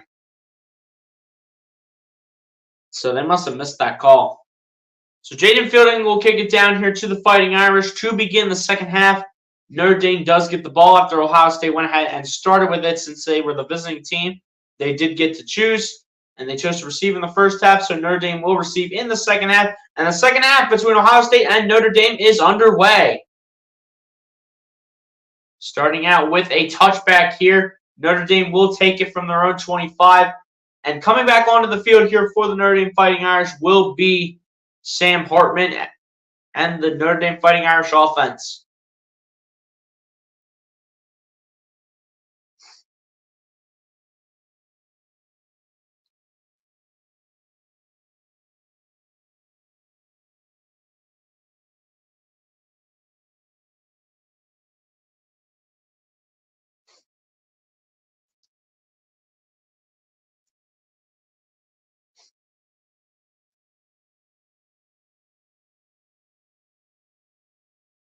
Here we go. 1st and 10 here for the Notre Dame Fighting Irish from their own 25. You have the ball to begin the second half. Ohio State's defense looks ready to go for the moment as Sam Hartman hands it off to the running back, Audric Estime, and it will only be a 4-yard gain here to start off the drive here for the Fighting Irish. Audric Estime has been held to 6 carries for 29 yards, averaging almost 5 yards a carry, but still not great. A great first half, though, for Audric Estime based on the stats right there. Here we go. 2nd down and 6 here, though, for the Fighting Irish from their own 29.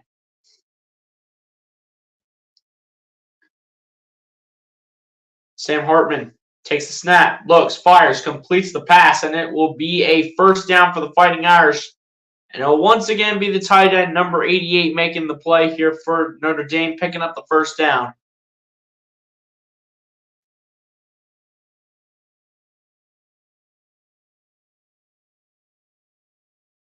And the deep line for Ohio State try to get their hands up, but Sam Hartman finds a tight window to squeeze it through and pick up the 1st down. Hartman going deep here on 1st down, and it's going to be incomplete. And no flags will be thrown on the play, and this will be 2nd down and 10. Good coverage right there on the play by Dino Igbenison, who recently has been getting destroyed in coverage, but really actually did get his hands on the receiver a lot. I'm surprised the officials did not throw a flag on that, which I'm honestly shocked. Here we go. 2nd down and 10 here from the Fighting Irish from their own 36. Hartman takes a snap. Hands it off to the running back, Audric Estime. And Estime will get to the left side and will get the first down. And will be knocked out of bounds by number 8, Latham Ransom. And will turn a 2nd and 10 into a first down here for Notre Dame.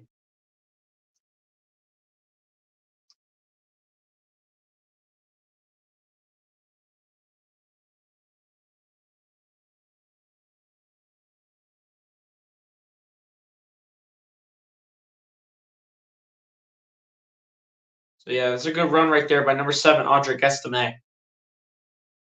Here we go. 1st and 10 here for the Fighting Irish from the Ohio State 48.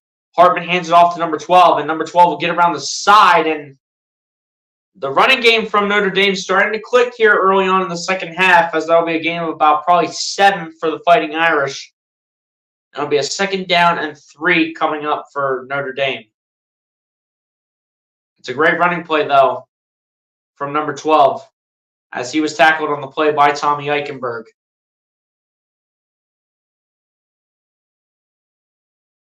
Second down and 3 coming up here for the Fighting Irish. You see offensive coordinator Gerard Parker in the booth area for Notre Dame. 2nd down and 3 for the Fighting Irish. Hartman takes a snap. Hartman hands it off to Estime, and Estime is going to get crushed. Maybe got a yard. Tyleek Williams was the first guy there to bring down Audric Estime. But it will be a 3rd down and 2, though, coming up here for Notre Dame's offense.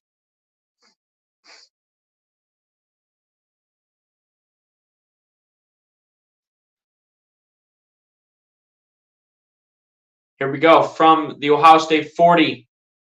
Notre Dame looking at a 3rd down and 2. Hartman hands it off to Estime.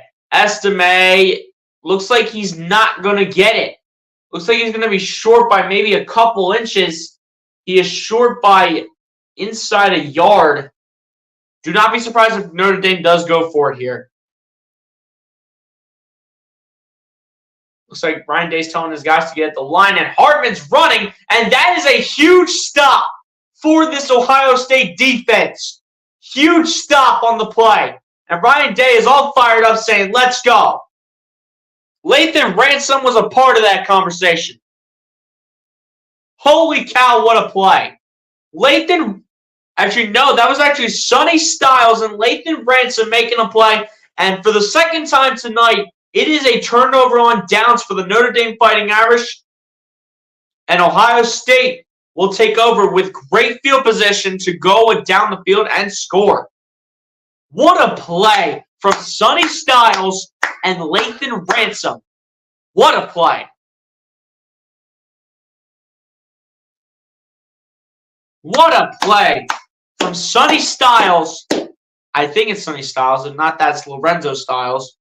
One of the two. Either way, what a play by Styles and Latham Ransom to get the stop. And why would they even try to have Sam Hartman go on a bit of a quarterback sneak? They should know that Sam Hartman is not one of the most mobile quarterbacks in college football. They should know that. Why are they trying to run the ball with Sam Hartman? Ohio State just read that perfectly. And that, just like that, ladies and gents, that's the 2nd time Notre Dame has put up a turnover on downs against this Ohio State defense. Let's go. That's what I'm talking about right there. Let's go. That's how you stay aggressive. Styles came in for the one time, and then Latham Ransom just finished them off with a nice 1-2 punch down their throats. Let's go. Big play. Big play. Great play call from the defensive coordinator.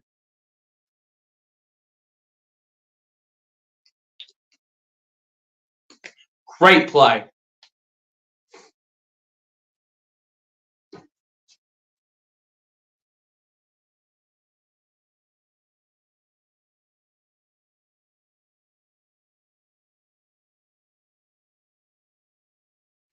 What a play by this Ohio State defense. They're ready to go. That is how you respond. That's how you respond right there. You respond with some authority. You know that they're going to try to make adjustments, and you just don't allow it. Great defense right there from Ohio State. Now it's time to take over and score. So Kyle McCord, it's time to get comfortable in the pocket. It's time to get comfortable in the pocket, and it's time to get the ball to all your receivers. Run the ball every now and then with your running backs. But it's about that time. Look at that front, though, with Jakes Tuamoloau, Ty Hamilton, Tyleik Williams, Jack Sawyer, and then Tommy Eichenberg behind every single one of them. And then you have Lorenzo or Sonny Styles, and then Lathan Ransom coming in and finishing the job, making a perfect play that worked to absolute perfection. Here we go on 1st and 10 here for the Buckeyes. McCord hands it off. It's Henderson. Henderson going to the left side. Henderson running. And still going is TreVeyon Henderson. Henderson down the sideline. And TreVeyon Henderson with a touchdown for Ohio State to begin their first drive of the second half. And great start for the Buckeyes. And Marvin Harrison Jr. is down for Ohio State, though. This is not good. Oh, please get up, Marvin Harrison. Please get up. Please get up, Marvin Harrison. Not like this, man. Come on. Come on, dude. Oh, I can't tell what it is, bro. Where'd he get hurt? Yo! What the heck, dude? Oh, he was grabbing his knee. Oh, his knee got smashed there. And his knee might have got smashed in another place. Regardless, it is a touchdown for Ohio State, but this is not good on the field.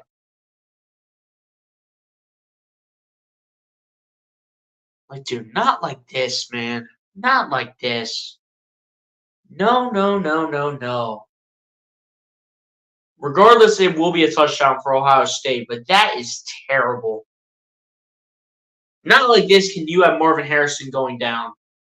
You just can't.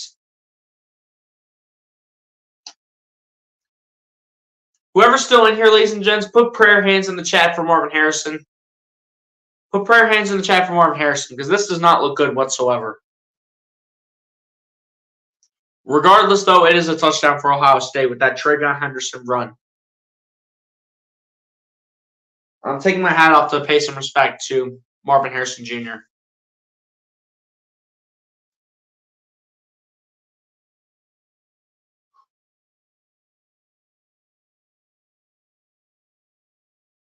Bro, I am praying that Marvin Harrison Jr. is okay. I'm being serious. I am 100% praying for... Guys, prayer hands in the chat for Marvin Harrison Jr. I don't care if you're a Notre Dame fan or an Ohio State fan. Prayer hands in the chat for Marvin Harrison Jr. Like, dude, not like this, man. Not like this. Not like this can this happen. We cannot lose Marvin Harrison. We cannot lose him. I think it was his left or right knee. I think it had to be one of his knees that got hurt. Like, dude, this is not good, man.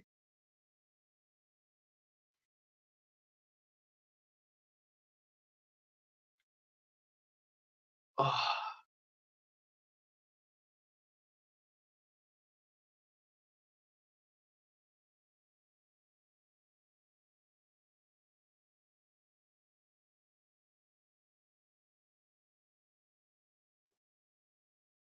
I'm really hoping Marvin Harrison Jr. is okay. Because that's our guy that is potentially a Heisman Trophy candidate. That is our guy that has potential for the Heisman. I can't even see how he's walking. Is he walking on 2 feet or no? He's probably not even walking on 2 feet. Yo, put the prayer emojis in the chat for Marvin Harrison Jr., guys. Put the prayer hands in the chat. But regardless, though, it is a touchdown for TreVeyon Henderson. But that's terrible for Marvin Harrison Jr. The extra point is good by Jaden Fielding So it will be a 10-0 Ohio State lead, but that's just a huge loss if Marvin Harrison Jr. is just hurt that bad.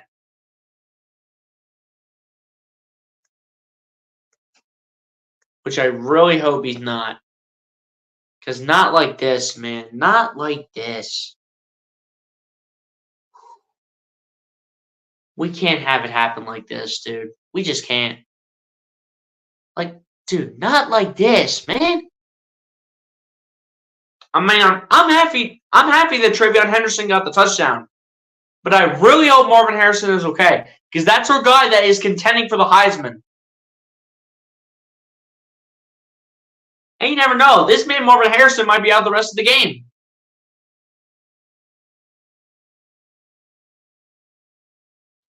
Great achievement, though, by Travion Henderson. 31 touchdowns in 25 career games as a Buckeye.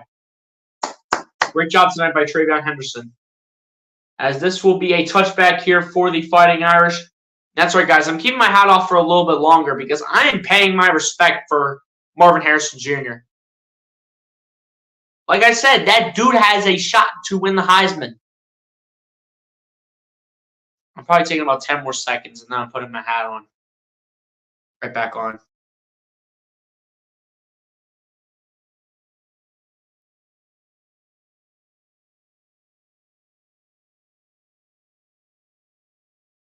God, let Marvin Harrison Jr. please be okay. Please. Let him be okay. All right, let's go. Let's get this defense going.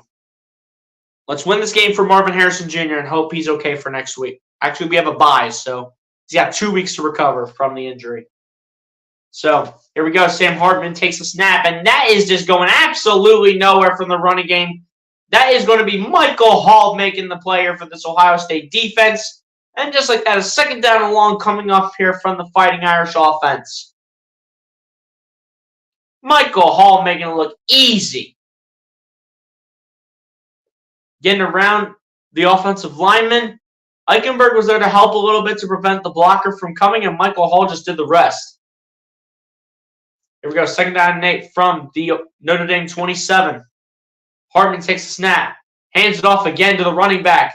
And number 12 is going to take this one for a first down here against this Ohio State defense.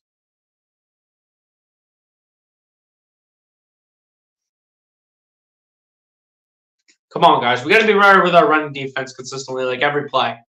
Don't tell me they're going to try to find a way to get like a win in this game just by running the ball down our throats. Like, don't even start that. Ohio State, man, you all got to figure it out here. Number 12 with 4 carries for 36 yards on the night so far. First and 10 for Notre Dame from their own 43. Hartman takes a snap. Hartman facing all kinds of pressure, and that pass is incomplete. Not even anywhere close to anybody whatsoever, as he just wanted to throw that down towards the turf. And Tyleik Williams, I do believe, was the one with the pressure, as we'll look at this play again. Yeah, Tyleik Williams was the closest guy, so great pressure by one of our best backup defensive tackles. He's had some good pressures on Sam Hartman tonight, to say the least. So second down and 10 coming up here from the Fighting Irish offense. Let's see what they do. As Hartman takes a snap, Hartman gives it up to number 24. And number 24 is going to get the first down here for the Fighting Irish. Tackled out of bounds by number 8, Latham Ransom. But I bet they just keep running the ball every play until we figure out how to stop it, because this is just getting out of hand. This is just getting out of hand, how we're just letting these dudes escape. Number 83 for Notre Dame shaking up on the play here. Denzel Burke got a little bit physical with number 83 on the block. We'll get a look at him in the tent.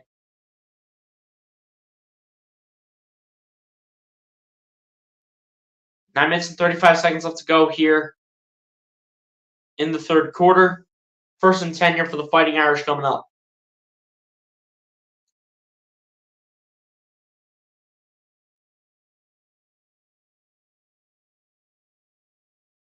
Under 9.5 minutes left to go as the clock is winding down. From the Ohio State 39.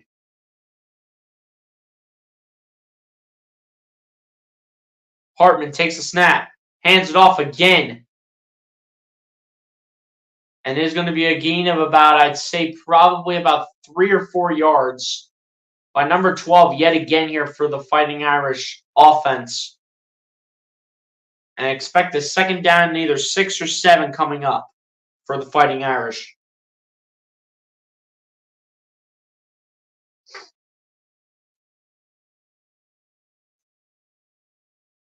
Second down and 6 coming up. Marvin Harrison Jr. looks to be okay.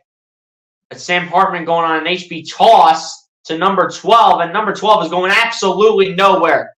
Steel Chambers and JT Tuimoloau able to make the play here for this Ohio State defense. And here we go with a 3rd down and 4 coming up. Marvin Harrison Jr. trying to walk it off, see if he's able to move a little bit. Looks to be okay, so he might be able to get back on the field on the next Ohio State offensive possession based on how he's walking right now. Looks like he's going to be okay, so Colin McCord's going to get his best target back on the field. Possibly. So thank goodness Marvin Harrison Jr. is okay. Here we go, 3rd down and 5. As Sam Hartman takes a snap, fires, and it's going to be complete by number 17 for the 1st down. And Dino Igbinison tosses him backwards after he got the 1st down. But either way, regardless, it'll be a 1st and 10 coming up here for the Notre Dame Fighting Irish as they will have a fresh set of downs and will be down inside the 30. This dude, Dino Igbinison, is getting destroyed tonight on defense. Like, why do we still play him, Ryan Day? Come on. Aren't we supposed to have that Jordan dude, number 7, out here? Like, why is this dude, Dino Igbinison, out here? Like, seriously. Here we go, and Notre Dame is going to run the ball again with number 3, and then JT Tuimoloau is going to come out and make the tackle, but not before it's a gain of about 7 yards, I'd say. And a 2nd down and 3 coming up here for the Notre Dame Fighting Irish. They're just running the ball a lot on this drive, honestly. And JT Tuimoloau was able to make the play, but not until the running back gets about 7 yards. They've ran the ball 6 out of 8 times on this drive. 2nd down and 4 here coming up for the Fighting Irish as they stand at the Ohio State 22-yard line. Hartman takes a snap, hands it off to the running back again, and the running back is going to get stuffed for only a yard. And that time, Dino Igbinison makes a play for this Ohio State defense. Thank goodness Dino Igbinison finally makes a play.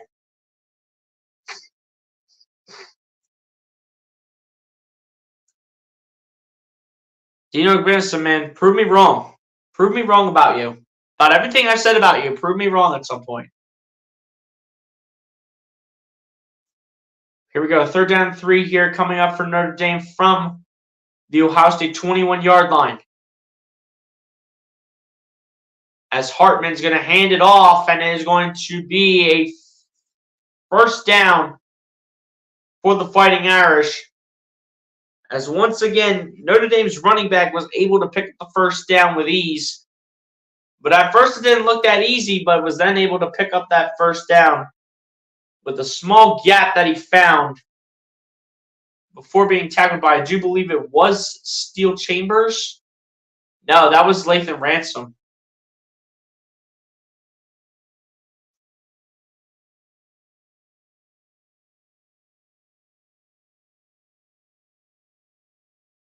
So what's happening here? They're going to look at where the runner was down. So they are going to go to a review here, see where the running back was down, and see if it's a 1st down or not. I think it's a 1st down still. I still think it's a 1st down for the Fighting Irish. I think he got the ball over the 1st down marker. And I think he got the 1st down, I'm pretty sure.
But yeah, guys, we'll see what the call is here. I still think it's a first down for Notre Dame, but if it's a fourth down, expect a field goal.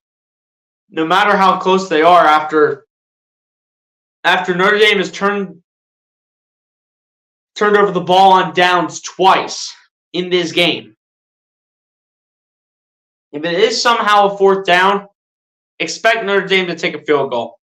Expect them to do it.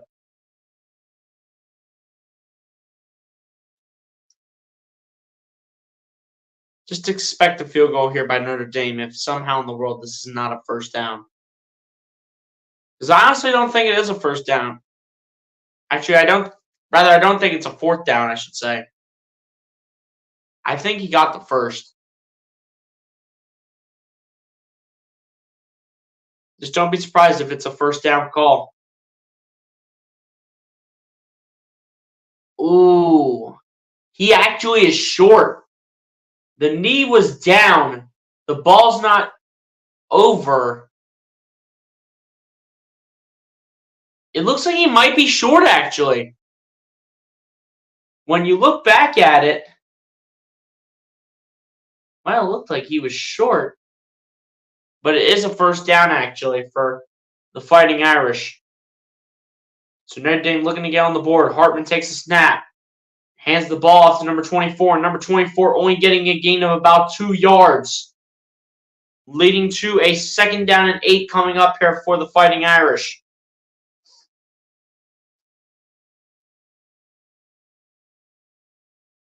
And again, looks like Marvin Harrison Jr. is okay, so it looks like we're going to see him on the next Ohio State offensive drive.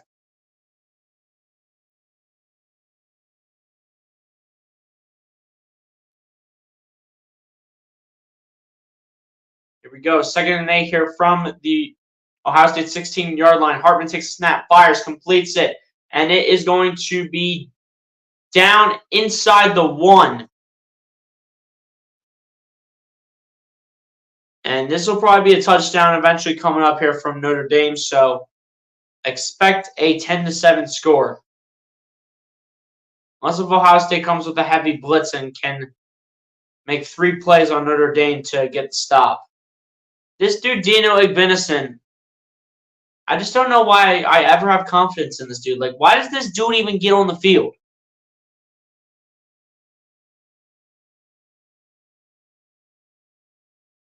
They got their running back in the Wildcat. And he'll run it. They say in for the touchdown.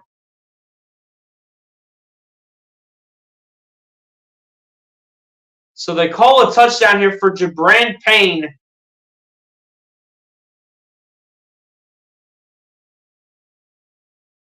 Ohio State thought they had him down. It looks like it's a touchdown for Jabran Payne. He went to the Wildcat. And yup, he got pushed in for the touchdown. That is a touchdown for Notre Dame, and Notre Dame is finally on the board. It looks like it is going to be a 10-7 game. And just like that, the Fighting Irish are right back in this one.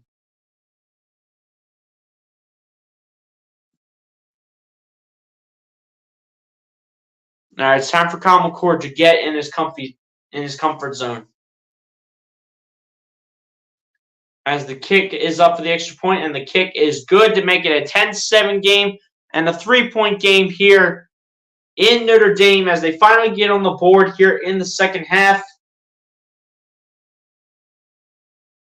And Ohio State thought they had them stopped on first down, but that turns out to be a no. As Notre Dame finally gets on the board, makes it a 10-7 game. And ladies and gents, we have a ball game now here in Notre Dame. We have a ball game now, ladies and gents. We got a ball game. It's time for Kyle McCord to get in his comfort zone. It's about that time.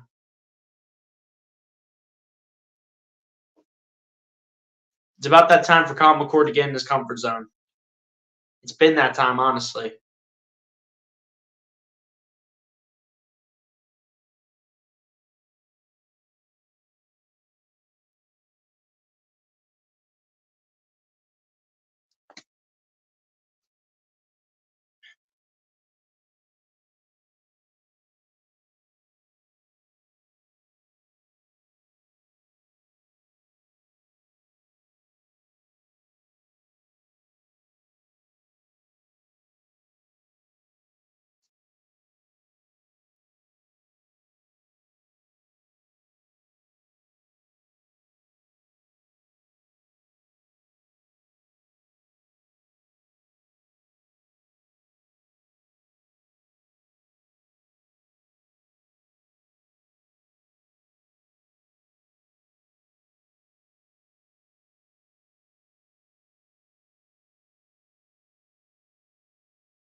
All right, guys. Looks like the Notre Dame game is about to get right back on here against Ohio State. Let's see how Ohio State can respond. Can they take a 2-possession lead yet again? Or will Notre Dame stop them and have a chance for them to go ahead and take the lead for the first time tonight? Let's see what happens. Looks like Ohio State will have Marvin Harrison Jr. back on the field. I know Ohio is better, but we are Ohio State. That's right. But here we go. On the return comes Xavier Johnson, and Xavier Johnson's still going. Up to about the 35 he goes, and looks like Marvin Harrison Jr. will get back on the field here for the Buckeyes. And they look at how the injury occurred. But looks like Marvin Harrison Jr. is okay. Looks like he was walking on his own 2 feet with the help of the medical staff. So Marvin Harrison Jr. looks to be moving just fine. So they taped up that right foot and leg pretty good. See how it holds up and see if he can turn this around in the second half. Here we go with under 3.5 minutes left to go in the third quarter. McCord fires, and it's going to be caught by Marvin Harrison Jr. And speaking of Marvin Harrison Jr., is caught for about 7 more yards. It'll be a 2nd down and 3 coming up here for Ohio State. They easily want to get Marvin Harrison Jr. involved quickly here in the second half, because that will actually be a gain of about 6 yards. So Ohio State looking to take over in this one and take a 2-possession lead yet again. But here we go. Under 3 minutes left. McCord hands it off. Henderson. And Henderson's going to get back to the original line of scrimmage to make it a 3rd down and 4 here for the Buckeyes.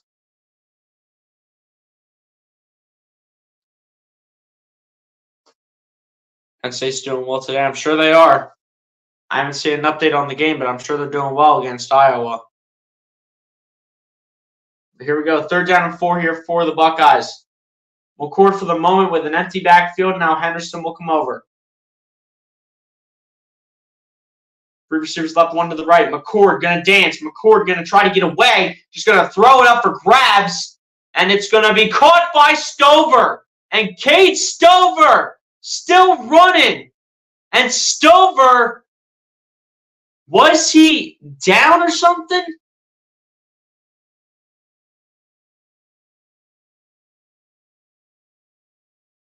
So wait a minute. Wait. So what happened here on this play? So McCord was able to get away. Just had to throw it up for grabs. They're trying to tell him if Stover was down, did his foot touch the turf? Yes, it did.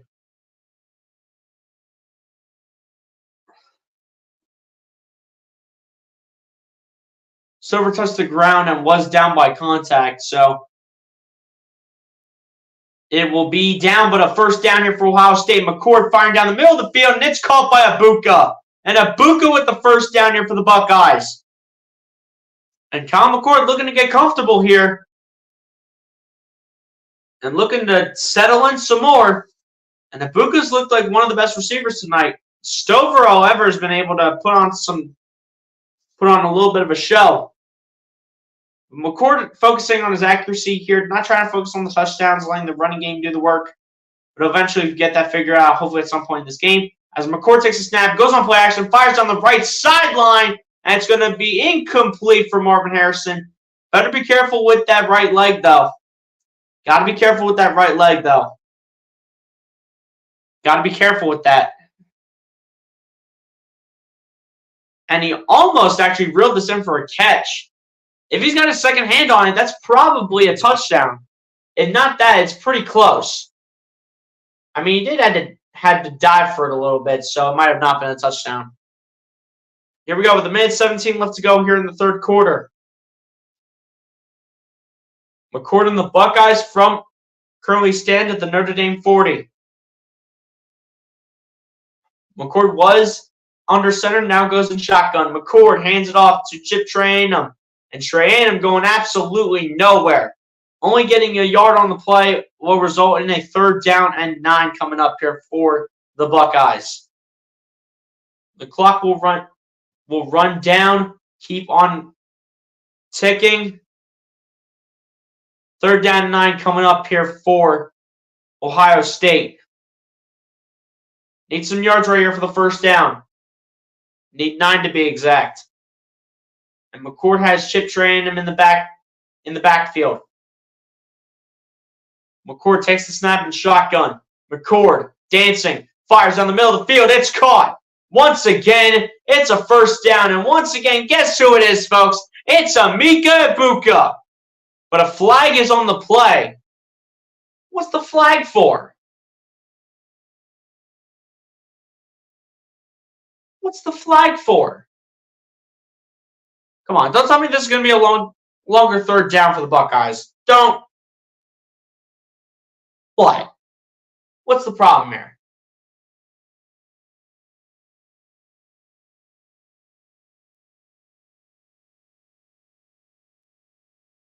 Jeez. Josh Fryer just threw the guy. What the heck? Josh Fryer just threw the defensive end down to the ground.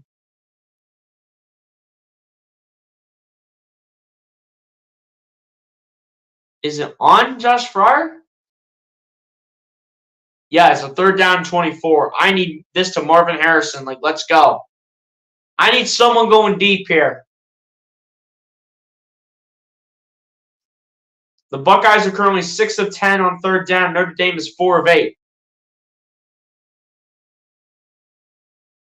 And on 3rd down, McCord going to dance, just going to run, check it down to Stover for some yardage.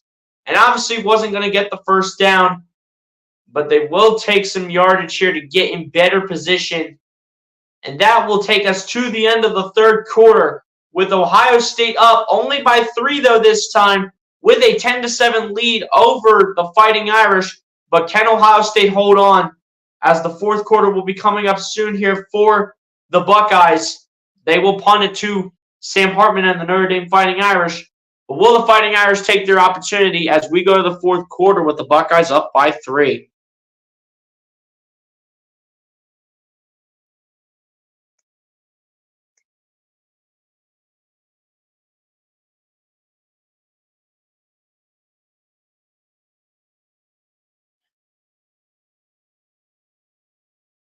(17-0). Playoff Phillies soon, beating the Hawkeyes. I kind of figured that was going to happen. I mean, Drew Aller's probably just doing his thing for Penn State, honestly.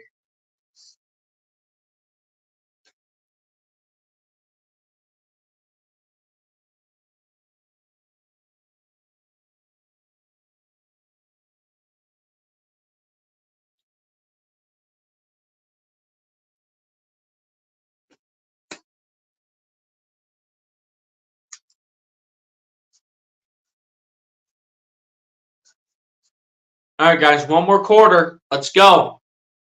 One more quarter, ladies and gents. One more quarter.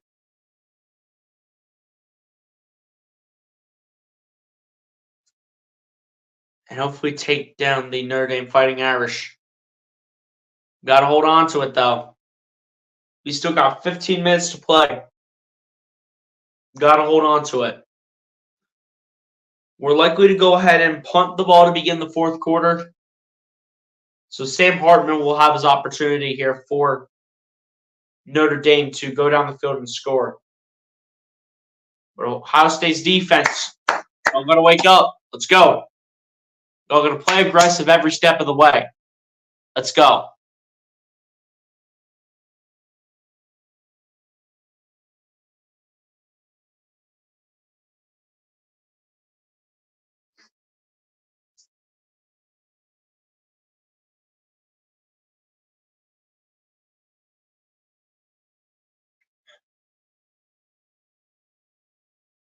Yeah, guys, we still got 15 minutes to play here, so it's not over till it's over. Still got one more quarter.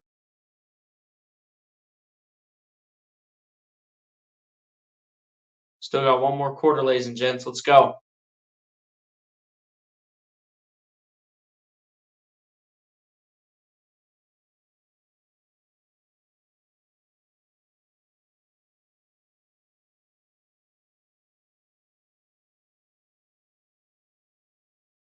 Fourth quarter is about to get underway here between Ohio State and Notre Dame. Let's see who prevails here. They'll probably start out with a punt by the Ohio State special teams, more than likely. So, yeah, Jesse Mirko is going back ready to receive the punt.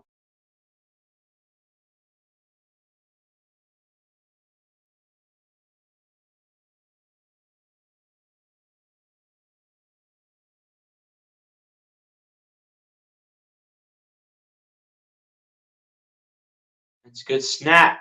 The punt will go all the way down to about the 3 or 4 yard line. It will be picked up by Jaden Ballard for this Ohio State special teams. That will send Sam Hartman back on the field for their first drive of the fourth quarter inside the 5.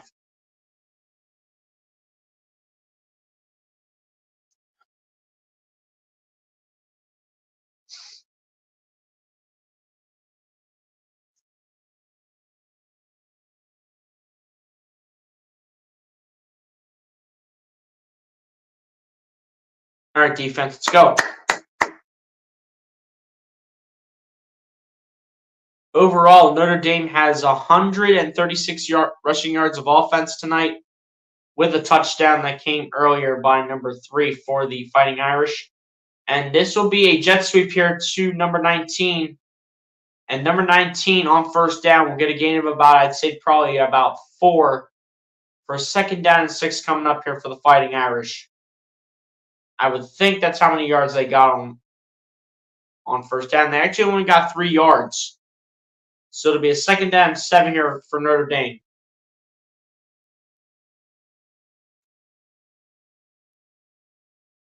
Here we go, second down and 7. Hartman going to fire this down the middle of the field, and it's wide open to number 19. Number 19 still going. And he'll finally go down, but not before he gets a big-time first down for the Fighting Irish.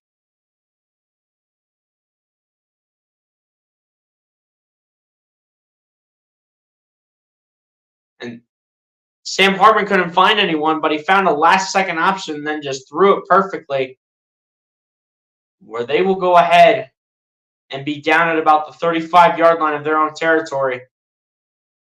And now what's the ref doing in the way?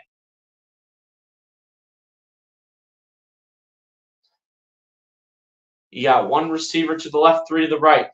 As Hartman's going to hand it off to Audric Estime. And JT Tuimoloau says that stands no chance whatsoever. And how many more times are you going to run the ball down their throats? Because you ain't going nowhere like that. Saying JT Tuimoloau.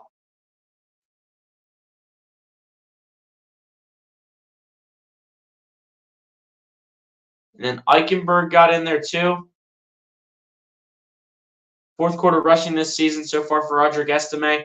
13 carries for 125 yards, averaging 9.6 yards a carry, and a touchdown for Audric Estime in the fourth quarter in terms of his rushing stats.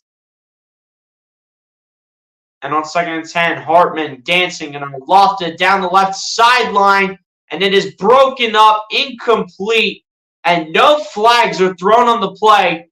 Dino Igbinison making the play here for this Ohio State defense. The Notre Dame sideline wanted a flag, but the officials say no. Great defense right there by Dino Igbinison. As the receiver basically kind of threw Igbinison to the ground kind of a little bit. Here we go, third down and 10. Notre Dame is currently 4 of 8 on third down tonight.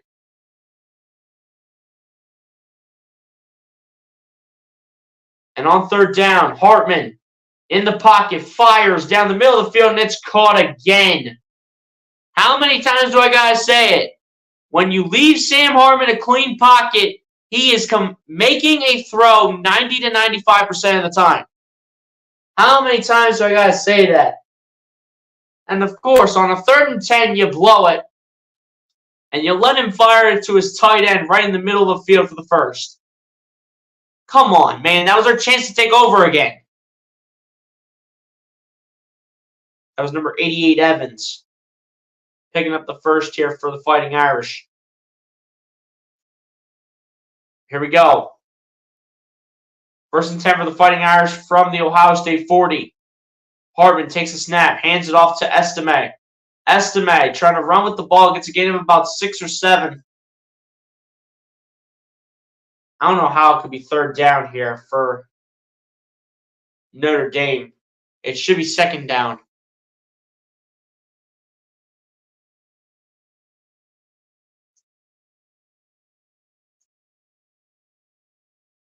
That's a big carry, though, by Audric Estime. 2nd down and 4 here for the Fighting Irish from the Ohio State 34. Hartman hands it off to Estime, and Estime will get that last second burst, and we'll pick up the 1st down once again here for the Fighting Irish. Devin Brown having the talk with Kyle McCord on the sideline. This defense needs to make a big play on this drive at some point.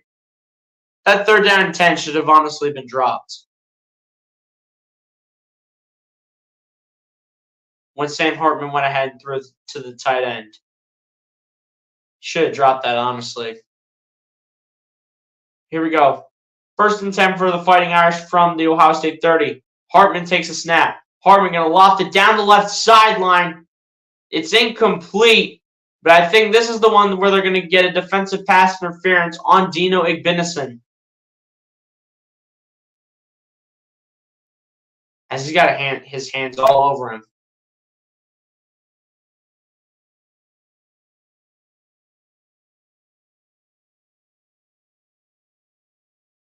Sam Hartman knows it. He knows it's a defensive pass interference against Dino Igbinison. He already knows. So it's a 1st and 10 here for the Fighting Irish.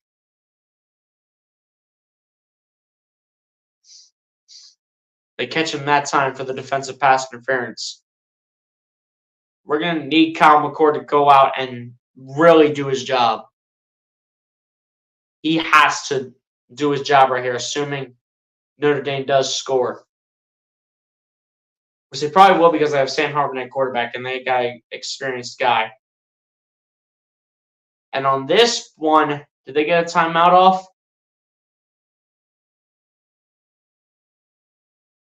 Looks like they did. They barely got it off in time as Marcus Freeman was able to call the timeout. Just before the play clock expired.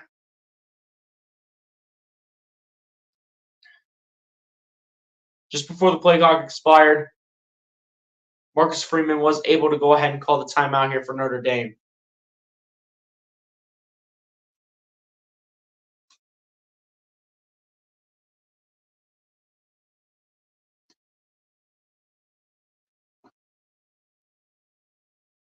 Here we go, ladies and gents. 10:40 left to go here in the 4th.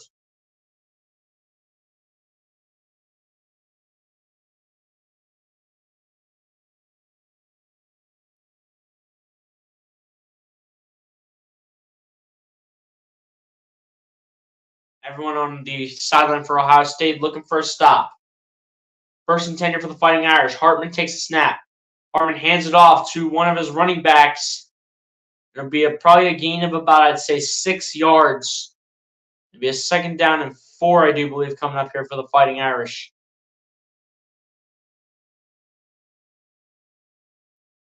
Just down inside the 15-yard line.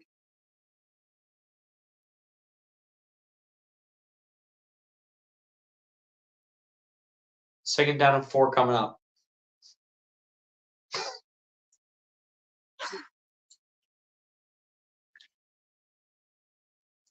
Here we go. 10 minutes left to go here in the game. 2nd down and 4 for the Fighting Irish from the Ohio State 14. Here comes number 12, and he'll pick up the 1st down and a lot more. Carries defenders down inside the 5.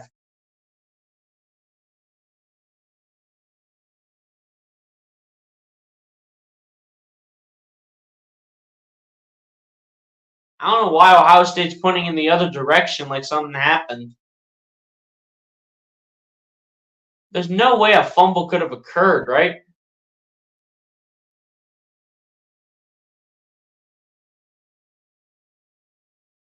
Yeah, fumble didn't occur because the defense is still on the field.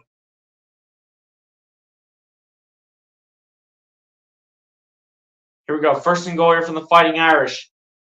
Hartman hands it off to Estime. Estime taking the pile only for about 2 yards on the play. So it'll be second and goal here for the Fighting Irish from the 2-yard line.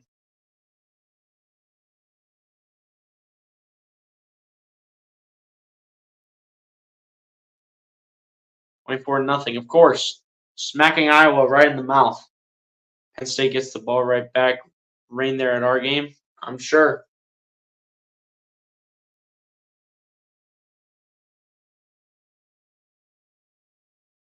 But here we go. It is second down and goal here from the 2-yard line. Notre Dame looking for their first lead of the night with just under 8.5 to play. Hartman fires towards the end zone, wide open. What in the world? Touchdown Notre Dame. Now, what the heck was that? That's on Josh Proctor. Wow. Finally, one that I can't call out on Dino Igbinison, but oh, Igbinison got cooked. Nah, that's on Dino Igbinison. I'm sorry. Nah, Josh Proctor wasn't even covering number 17 for Notre Dame. Dino Igbinison was leaving this dude wide open again. Like, why does this dude, Dino Igbinison, get playing time? Come on, Jim Knowles. Why do you put him out there? Come on. He's been getting cooked. I'd rather take that Jordan dude, number 7, and put him on the field. I'd rather take him. Dino Igbinison let number 17 for Notre Dame get wide open and give them their first lead of the night. Wow. Unbelievable. McCord, it's your time to answer, bud. Let's go. Shame one of these teams will leave with a loss. These teams are so evenly matched. Facts. And a lot of people thought that Notre Dame was actually going to smack Ohio State in the mouth. They're not blowing them out like expected. Ohio State had the lead for the majority of this game. And, of course, because of Dino Igbinison being a horrible corner, got to let the receiver get wide open and have an easy opportunity for a touchdown. Especially with Sam Hartman at quarterback, you can't do that. I'm sorry. I'm sorry. You can't do that. This dude, Dino Igbinison's out here getting cooked. Like, why is he on the field, Jim Knowles? Like, what are we doing? What are we doing right now? Like, are we good or what?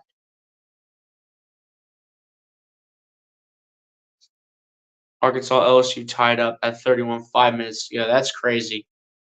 Thoughts on Colorado getting blown out? That was expected, honestly.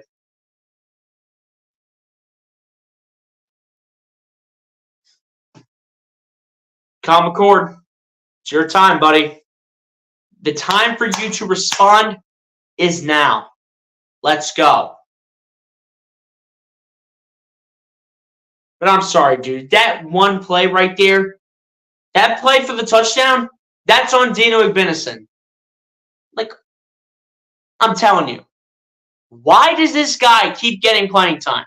If he's going to get burned every single play as the nickel corner, because I do believe that's where they put him on the field. Like, why does this dude get playing time? It doesn't make sense. I would take that Jordan dude over this dude Dino Igbinison right now. We got 2 weeks to figure out what we're doing after this game because this is ridiculous. This is ridiculous, man. Straight up.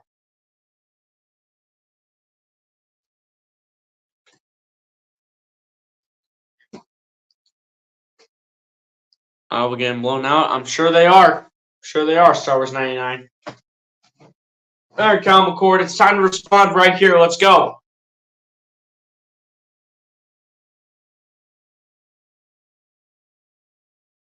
I was saying to myself all day before this live stream, I would not be surprised by either result for Ohio State, whether if they would win or lose this game. I would not be surprised by either result. whether if they would win or lose.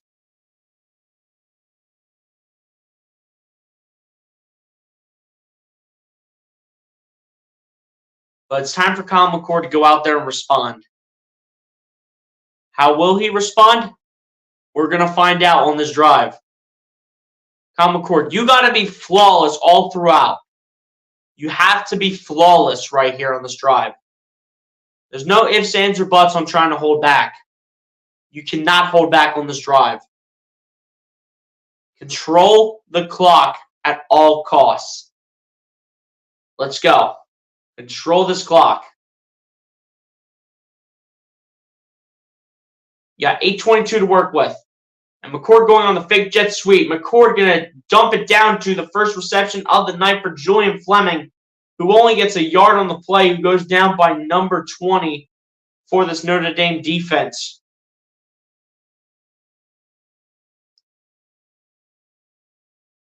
Like, what play were we trying to run right here? I mean, it was probably the best available option, honestly. You might have had Marvin Harrison open a little bit up the field, but might have been close with the defender probably coming back. McCord with an empty backfield here on 2nd down and 9 from the 26.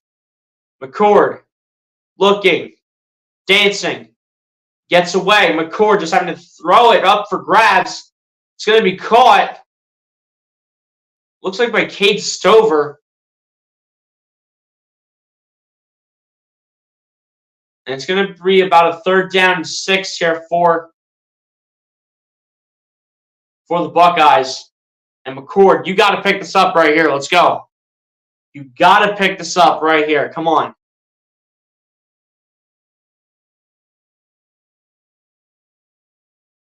You got to pick this up right here, Kyle McCord. Let's go. McCord once again going with an empty backfield.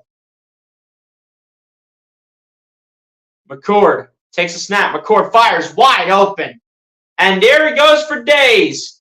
That would be Xavier Johnson picking up the first down for Ohio State. He was left wide open on the post drag. He was left wide open on the post route. Oh my goodness, he was left wide open. And Kyle McCord placed it on the money. They didn't think they would go to Xavier Johnson because he has yet to get a reception tonight. But no, they thought wrong. You can't leave anyone wide open for this Ohio State team, honestly. You can't. Even if they don't have a reception tonight, you can't leave anybody wide open. 16 of 24 for Kyle McCord with 167 passing yards. Still no touchdowns and no interceptions though for Kyle. McCord tried to hand it off to Travion Henderson, but they did throw a flag on the play, which is going to be a false start on Ohio State. They're going to call it on Josh Simmons. And yeah, he did move, unfortunately. And it was just going to be a little bit of an HB toss to Travion Henderson, but now because of that false start, it will be a 1st and 15 for the Buckeyes. 19 penalties for Josh Simmons committed since 2022, which is the most in college football amongst all tackles on the offensive side of the ball. McCord with an empty backfield takes a snap. McCord fires it deep down the left sideline, and it is going to be incomplete, and 2 flags come in. It will be a defensive pass interference, and if it is from the spot of the foul, this is going to be a huge penalty that is going to really help Ohio State. That's it. They're doing it from the spot of the foul. They had 2 flags thrown on this play. They had 2 flags thrown. Travion Henderson never had a chance on the play. Travion Henderson just never had a chance right there. So it will be a 1st and 10, obviously, but the question is, where will they mark it? They will mark it from the 20, so it was probably just like a 15-yard penalty. So 1st and 10 here for Ohio State from the Notre Dame 20. McCord on play action. McCord dancing. McCord just got to throw it at this point. Chucks it all the way to the end zone, and it is going to be incomplete. Even if the defensive back would have intercepted it, he didn't have a chance at a foot in bounds, so it would have been incomplete anyway. McCord was trying to look for Ibuka, just tried to get it up for grab, get it out of his hand at that point. Because a sack is not ideal for Ohio State at a time like this where they have to score. I don't even care if they could potentially be up by 3. I don't care. McCord hasn't even gotten sacked once tonight, which is crazy. For a guy that's not that mobile, I'm impressed that he's able to get the ball out. As McCord here on 2nd and 10 hands it off to Henderson. Henderson going to run, and he's going to get about 9 on the carry on 2nd down to make it a 3rd down and 1 here for Ohio State. And in a situation there where they could get a fresh set of downs here and still continue to control this clock.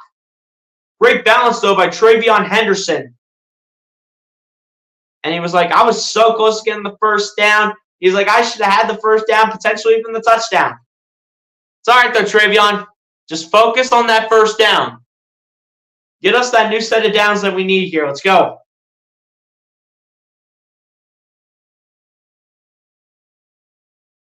Not sure what they're going to call here. You got all the big guys up in the front. McCord hands it off, and that's too easy for Travion Henderson. They actually allowed him to get short on the play.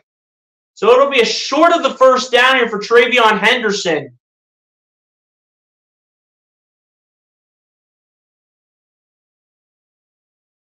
He might have touched the first down marker, but the ball was behind the first.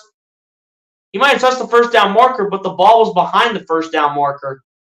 So Con McCord and the Buckeyes are going for it. And I think it's a situation where they have to, honestly. Con McCord going under center. McCord trying to think about the false start here or the offsides penalty. They will call the timeout just in time. I would think they keep the offense on the field. Because a field goal is not going to do it. Because Notre Dame could run out this clock if Ohio State kicks a field goal, which obviously they're not going to. They're not going to kick a field goal. They're going for this.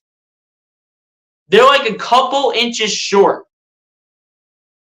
That's the thing about this situation for Ohio State. They're a couple inches short of the first down. And with 4:17 left to go,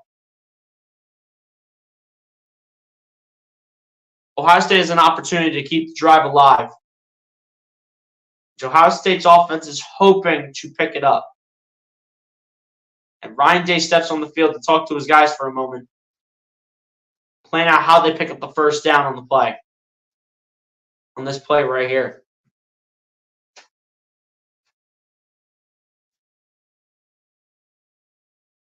And the offense will stay on the field.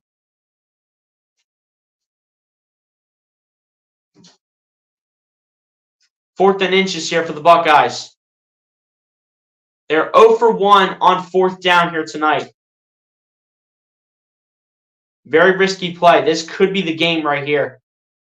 They've got to snap it.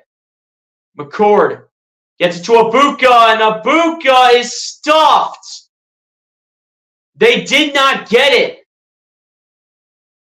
Why would you run a jet sweep on 4th and inches? Just give the ball to Travion Henderson, dude. Just give the ball to Travion Henderson. What kind of play call was that by Ryan Day? No, I'm not letting that slide. What kind of play call was that by Ryan Day? There's no way you call a jet sweep on 4th and inches. You know they're going to read that. I don't care if Emeka Ibuka's running it. I don't care. That is ridiculous on the Buckeyes doing a jet sweep on 4th and inches. You do that with yards to go. You don't do that with inches to go. You give the ball to Travion Henderson with inches to go. You give the ball to Travion Henderson with inches to go. That is on Ryan Day right there. That is on Ryan Day. There's no reason for that.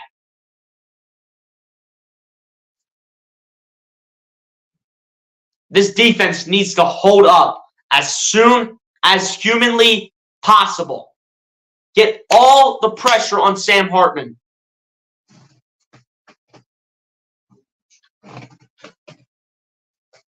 If we lose this game, it's on Ryan Day just for that one. It's not even like the defense played bad tonight. So you can't blame it on the defense. You can't blame it on Kyle McCord. You blame it on Ryan Day.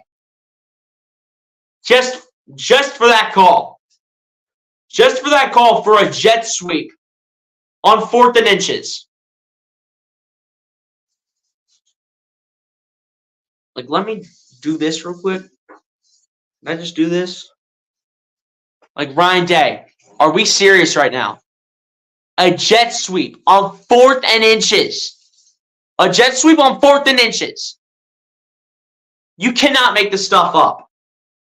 A jet sweep on 4th and inches. That is a ridiculous play call.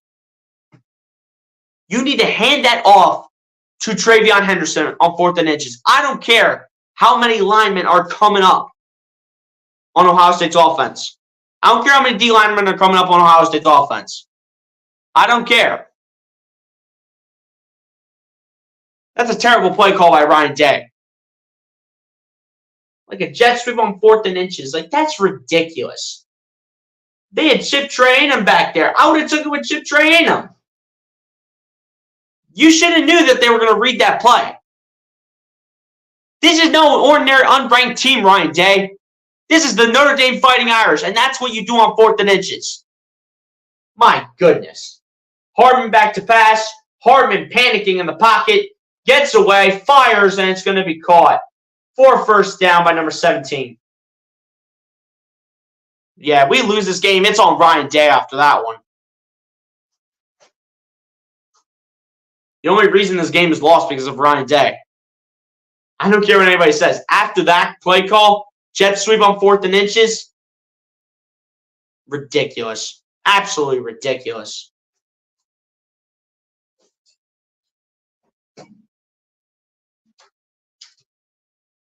Absolutely ridiculous.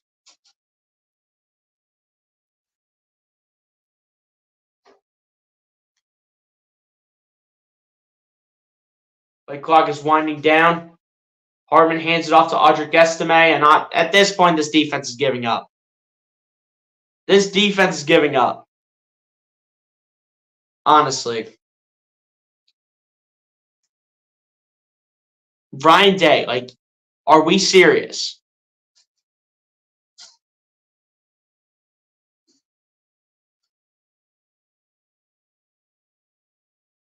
And this is what happens. All because of Ryan Day. Calling the dumbest play call on 4th and inches. Now Notre Dame is going to run this clock out. Thank you for having us lose the game, Ryan Day. Thank you. Awesome. And Sam Hartman is going to get sacked.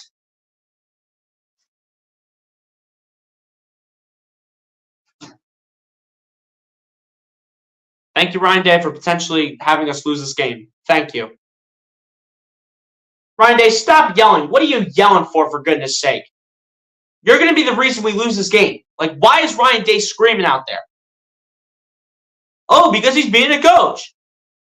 He doesn't refuse to start yelling like that. He doesn't have the right to. After that play call on 4th and inches, he does not deserve to start yelling like a coach. He doesn't deserve it.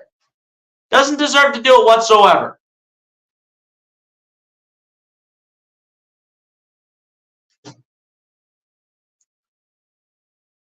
Doesn't even deserve to do it. Doesn't deserve it.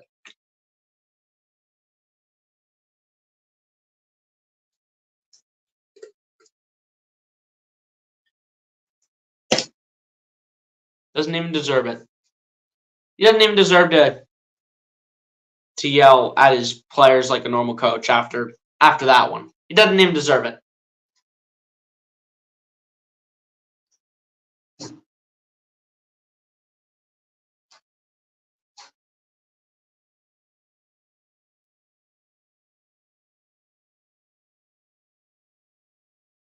Wow. Ryan Day, man. I cannot believe this.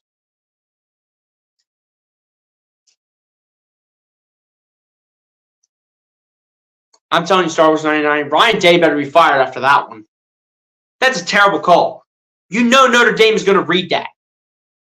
They know that that's coming. Like, how many times do we run that same jet sweep? How many times do we run a jet sweep on Notre Dame tonight? You would expect them. Here's what Ryan Day's mind is thinking right now. Ryan Day's mind is thinking like, oh, the jet sweep worked recently. Notre Dame's not going to get it again. Notre Dame is going to allow us to get the first down since it worked the last time. No, Ryan Day, that's not how that works. This is the 9th-ranked team in the nation, and that's the play call you run on 4th and inches. Well, probably Ohio State could have a chance to win the game if you did not call a jet sweep on 4th and inches. Wow, Ryan Day. I have no words. I have no words whatsoever.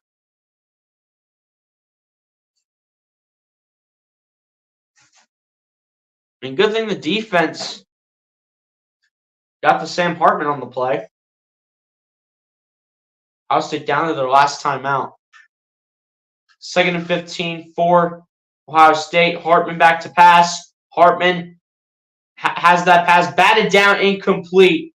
JT Tuimoloau making the play here for this defense. We need this ball back. We need the ball back. We only have one timeout. And if Ohio State does get the stop, unless if it's an incomplete pass, then they're going to use that last timeout. Assuming they get the stop, unless if it's an incomplete pass.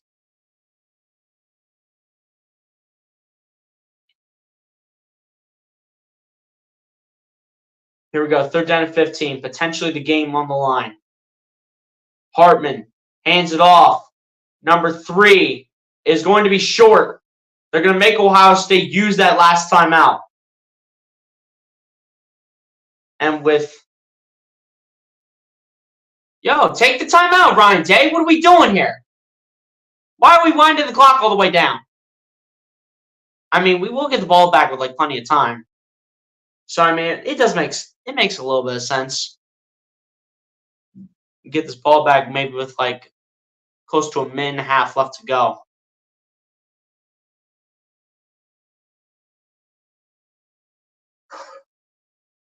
We need a miracle, man. We need a miracle. We need a miracle. And looks like Notre Dame's going to have to back it up even more, because it's going to be a false start. And that will stop the clock. So Ohio State will still probably get this back without about like a minute and a half left to go. Kyle McCord, you better be more dialed in than ever. You better be more dialed in than ever, my man. Let's go. Ibuka will catch it, try to return it. Ibuka is just going to stop at about the 35. So Ohio State has to go 65 yards in a minute and 26 seconds with only one timeout to potentially win this game. I'm just saying though, Brendan, surprisingly, Ohio State still has a chance to win this game, which I don't know how after that 4th and inches jet sweep call by Ryan Day. I'm telling you, if we lose this game, Ryan Day better be fired soon. 31. Yeah, I know we got the stop, but we still got to go out and win. We still have to go out and win, which is where Kyle McCord needs to make a statement. And Ryan Day, if you screw it up one more time, you better be fired. Because I'm done with this. Like, you do a jet sweep on 4th and inches when you should just hand it off to Chip Trayanum or Travion Henderson to pick up the first down. You better redeem yourself right here, Ryan Day. You better redeem yourself. So if we lose this game, it's on you.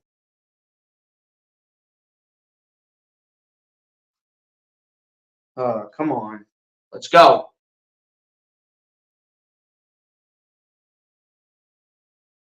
I'm honestly surprised Ohio State still has a chance to win this game.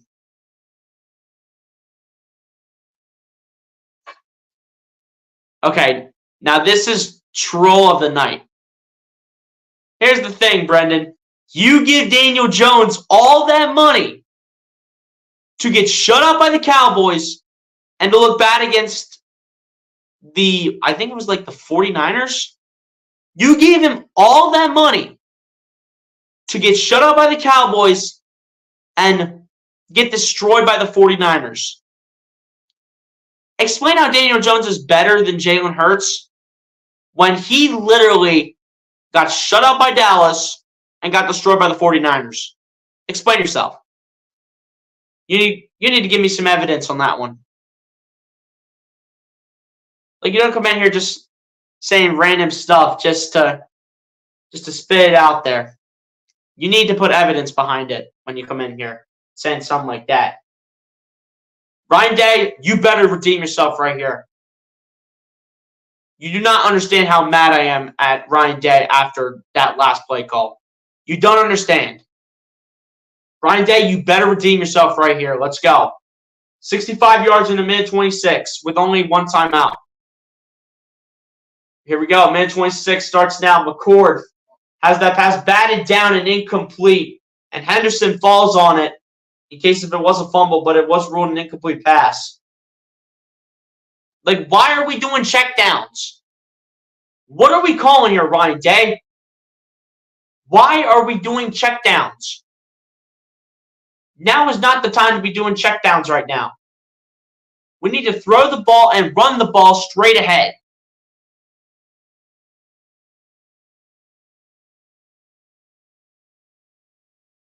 Minute 22 left to go. McCord going to fire it down to Henderson, and he got completely lost with it. Can we stop checking it down to our running backs for a little bit, please? That'd be fantastic.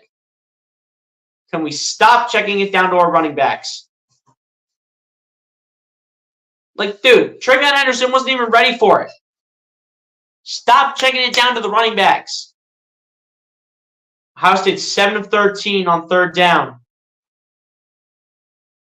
Need to make a play right here. Let's go.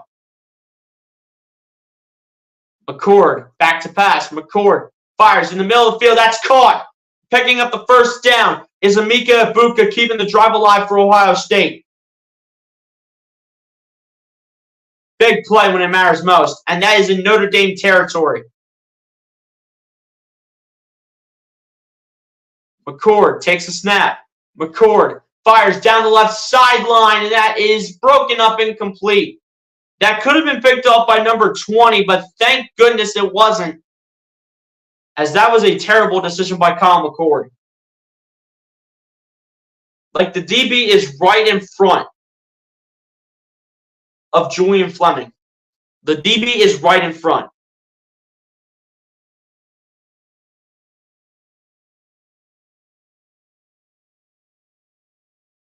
Kyle McCord tonight, 17 of 29, 190 yards, no touchdowns, no picks. Minute and 1 second left to go here in the game. McCord from the Notre Dame 42, dancing, fires, completes to Stover. Stover gets out of bounds. Third down coming up here for Ohio State.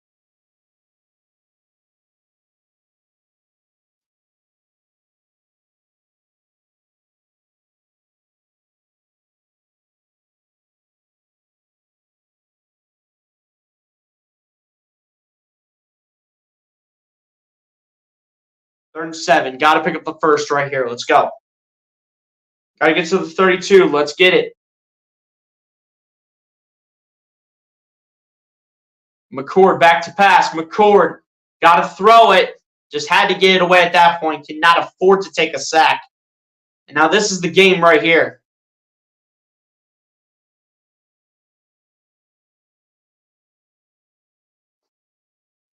Star Wars 99. If we're being honest, it's not Darius Slay. It's Boston Scott. Boston Scott is the Giants killer.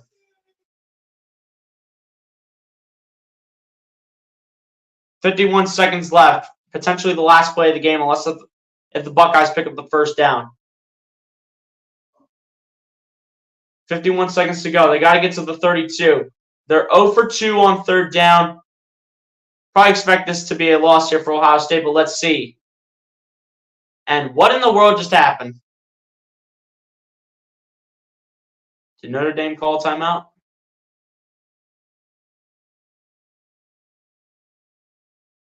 All right, Notre Dame calls a timeout.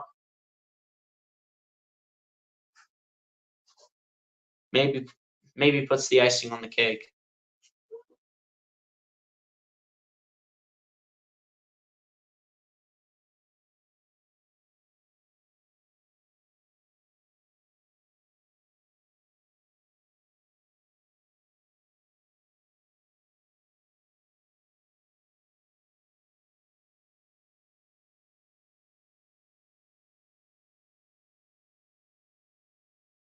Got to pick up the first down right here. Got to do it.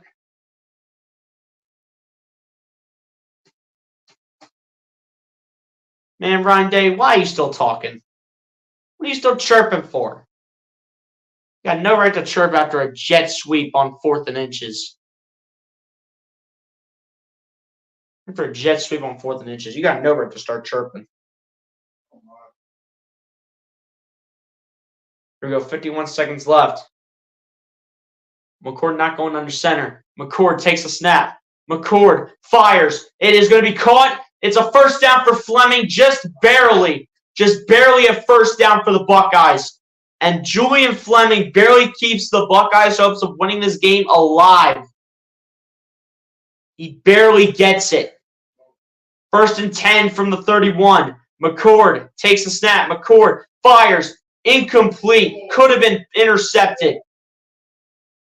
Guys, I'm not going to lie right now. My heart is freaking pounding. Not going to lie. 37 seconds left, and this could have been intercepted.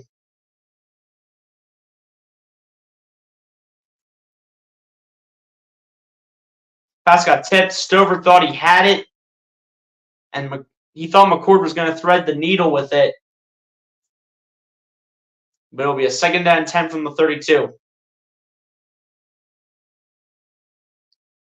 McCord takes a snap.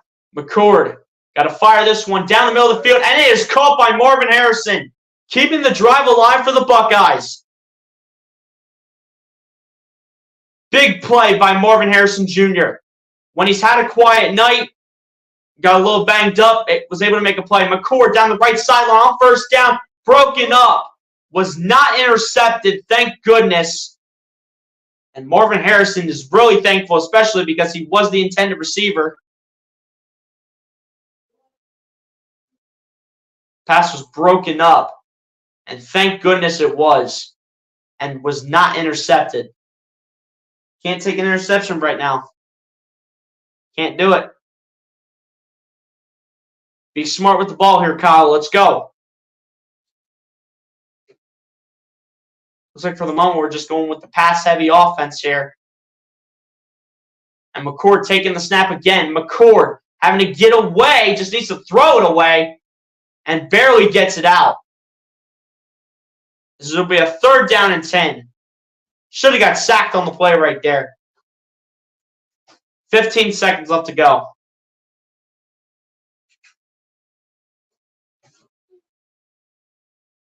Thank goodness Kyle McCord was able to get the ball out after that one.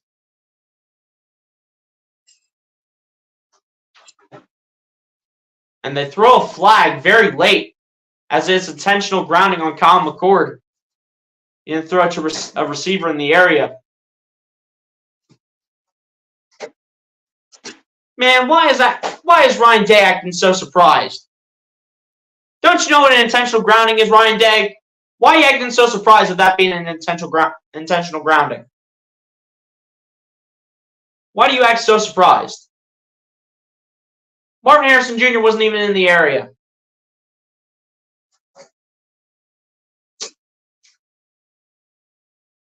That was a very late flag, too, thrown by the officials.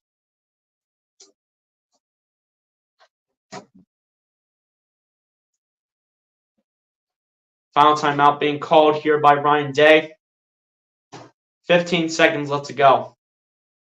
Again, guys, Ohio State doesn't even deserve to win this game after a jet sweep call by Ryan Day on 4th and inches. Like, that's a pathetic call.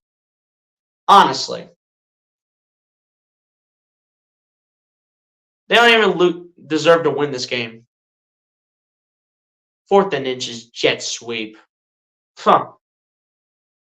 Never in my life would I ever call a jet sweep if I was in Ryan Day's shoes. Now they back this up to a 3rd and 19.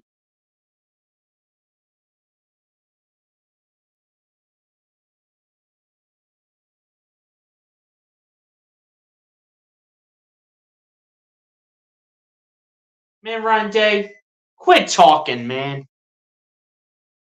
Mister, let's do a jet sweep on 4th and inches. Put a bar of soap in your mouth. Put a bar of soap in your mouth, Ryan Day. Literally. Put a bar of soap in your mouth. McCord takes a snap. McCord firing it down the left side. It is caught at the 1-yard line by Emeka Egbuka. They got to get down. They got to spike it. They're down at the 1. It is 1st and goal. Ohio State with 7 seconds to go. Ryan Day, can I look this camera in the eyes real quick? Ryan Day, I swear, if you run another jet sweep right here, if you do it right here, I'm going to lose my mind.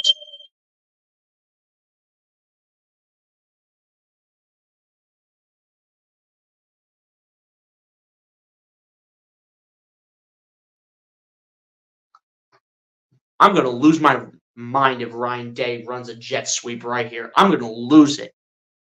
There's no way you can run a jet sweep right here. There's no way you can do it. You have to just run the ball. You're sitting at the 1-yard line. This play right here decides the game pretty much.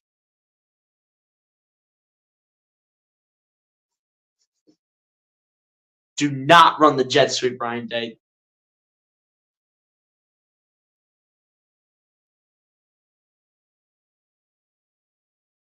Brendan Sullivan, they better not. They better not run. Ryan Day better not be calling a jet sweep again. From the 1-yard line, first he failed to do it on 4th and inches. And if he does it again right here, he better be fired.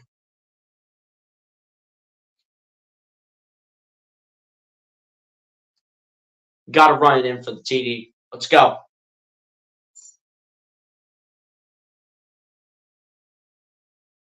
McCord takes a snap, rolls to the right. McCord fires to the end zone. Incomplete. 3 seconds left. 3 seconds left. It's 3rd and goal. They got to run the ball here to potentially win it. This is it right here. Either way, I think Ryan Day needs... Well, obviously, Ryan Day needs to be fired. Either way.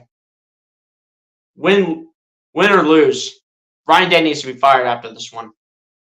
They got to run it. They got to run. Trayanum is in for the touchdown, and Ohio State is going to win it at the very brink of, at the death here in this one. Ohio State is going to beat Notre Dame at the death. With the run by Trip Trayanum, Ohio State wins the game.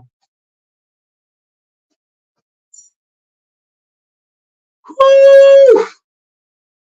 Are they kicking the extra point, or is that the final score? Either way, Ohio State should go down in the rankings after that one. Honestly. So do they kick the extra point, or is that the final score?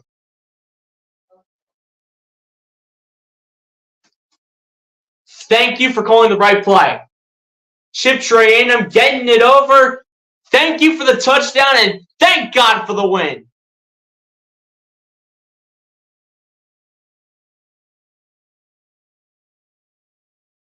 That's an easy touchdown. Has control of the ball all the way through. Gets it over the goal line. Touchdown, Ohio State. Buckeyes win. In one heck of a thriller. Oh my goodness.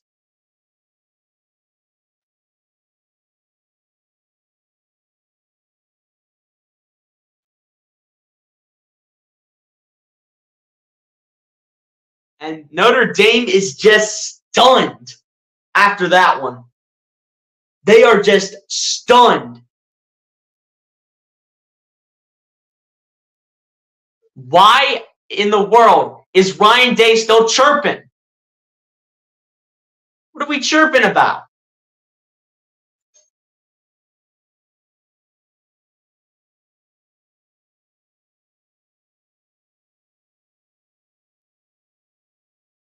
What are we chirping about here?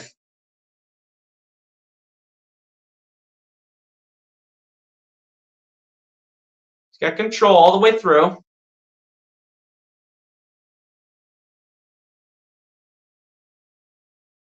That's a touchdown. He's got the ball over the goal line. He's got the ball over the goal line.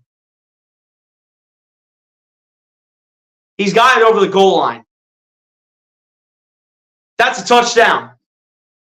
That is a touchdown.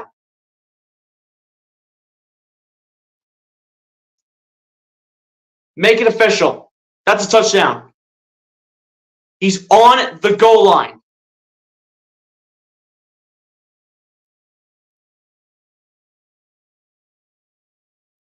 Is it official?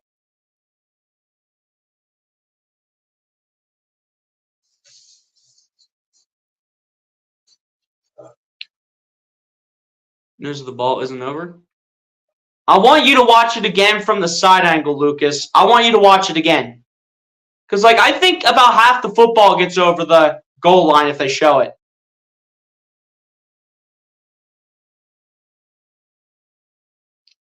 I thought like half the football gets over. His knee wasn't down until the ball touched the goal line.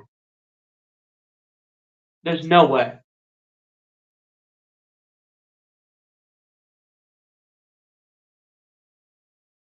Okay, they were looking at it to see if there was any time on the clock, which is 1 second. 1 second is all there is left on the clock, and Ohio State has got the lead. And potentially can win this game.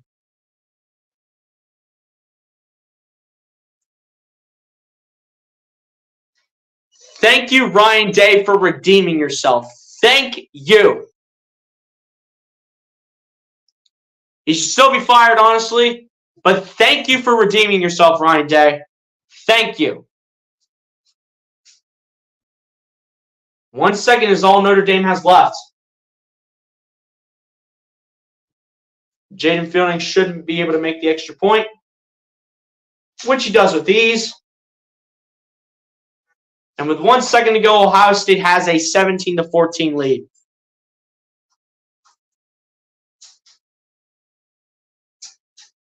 Yeah, this was a great game. This came down to the very end, Lucas. I'm not going to lie. They were set up in the wrong position too. They got 3 guys attacking the D line for the moment, and then everyone else comes up. Lucas, here it comes again. He's got like half the football over the goal line. He's got like half the football over the goal line. If not that, the whole football.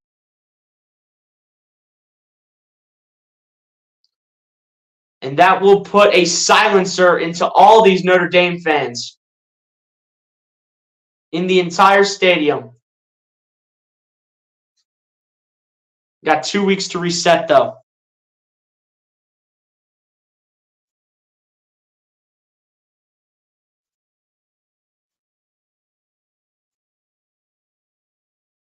One more second.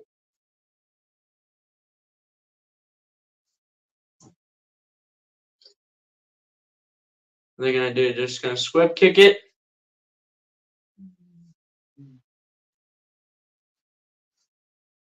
Can't do that, though, so ball will be advanced up the field. Sam Hartman's going to have to put all his arm power into this one.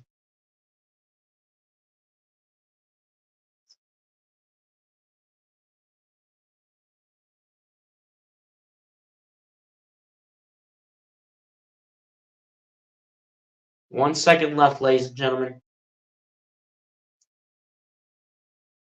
Time for one final play.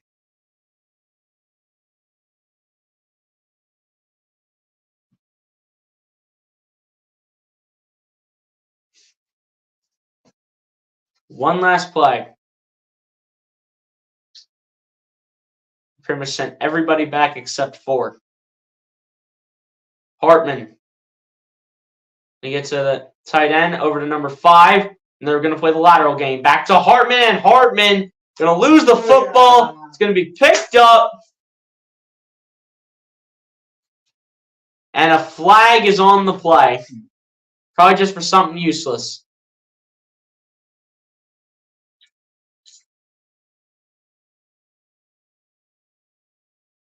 Well, it looks like it's not going to matter. Ohio State officially wins and beats Notre Dame 17-14. Just like that. It took them till the very end to win it, but Ohio State was able to come out on top with the victory.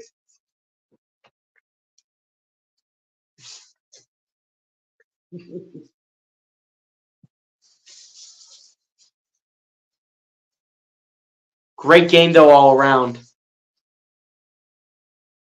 Ryan Day, you almost cost us the game, but thank you for redeeming yourself. Thank you for redeeming yourself, Ryan Day. The right play call. Ryan Day, thank you for redeeming yourself. Thank you. After that jet sweep, I was like to myself, Ryan Day has to be fired for that. And he still might have to be. Despite Ohio State winning the game, Ryan Day might still have to be fired after that. But Ryan Day, you redeemed yourself. Your team won the game. You got 2 weeks to reset. So we got the bye week next week. And then we match up again on Columbus Day weekend. I think we have, I want to say Maryland coming out of the bye. I want to say we play Maryland after the bye. Ohio State wins it in the thriller. We will go over the final stats very shortly, ladies and gentlemen. Great game all around from both teams. But surprisingly, Ohio State coming out on top with the win.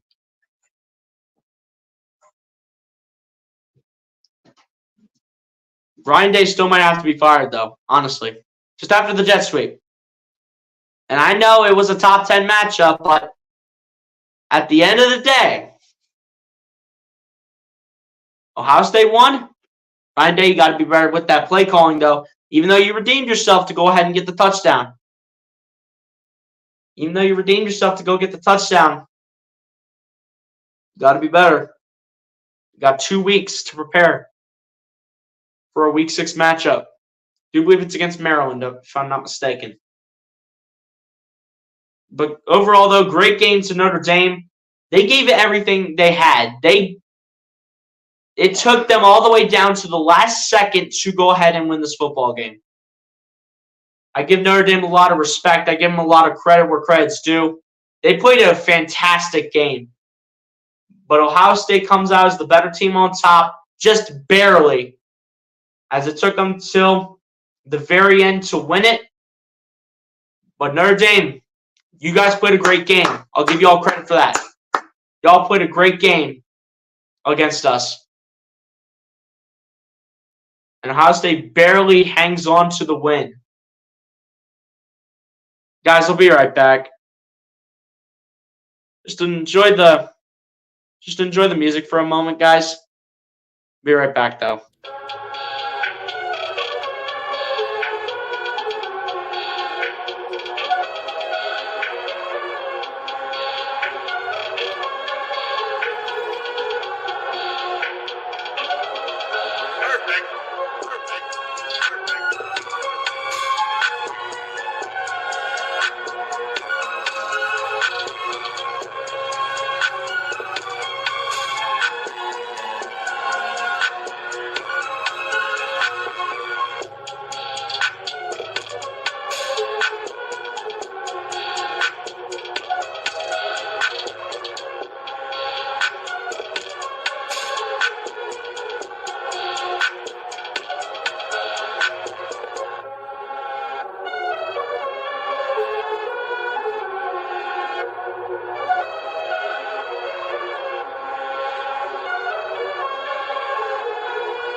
That's right, guys. I just had to go ahead and play that whole song one last time.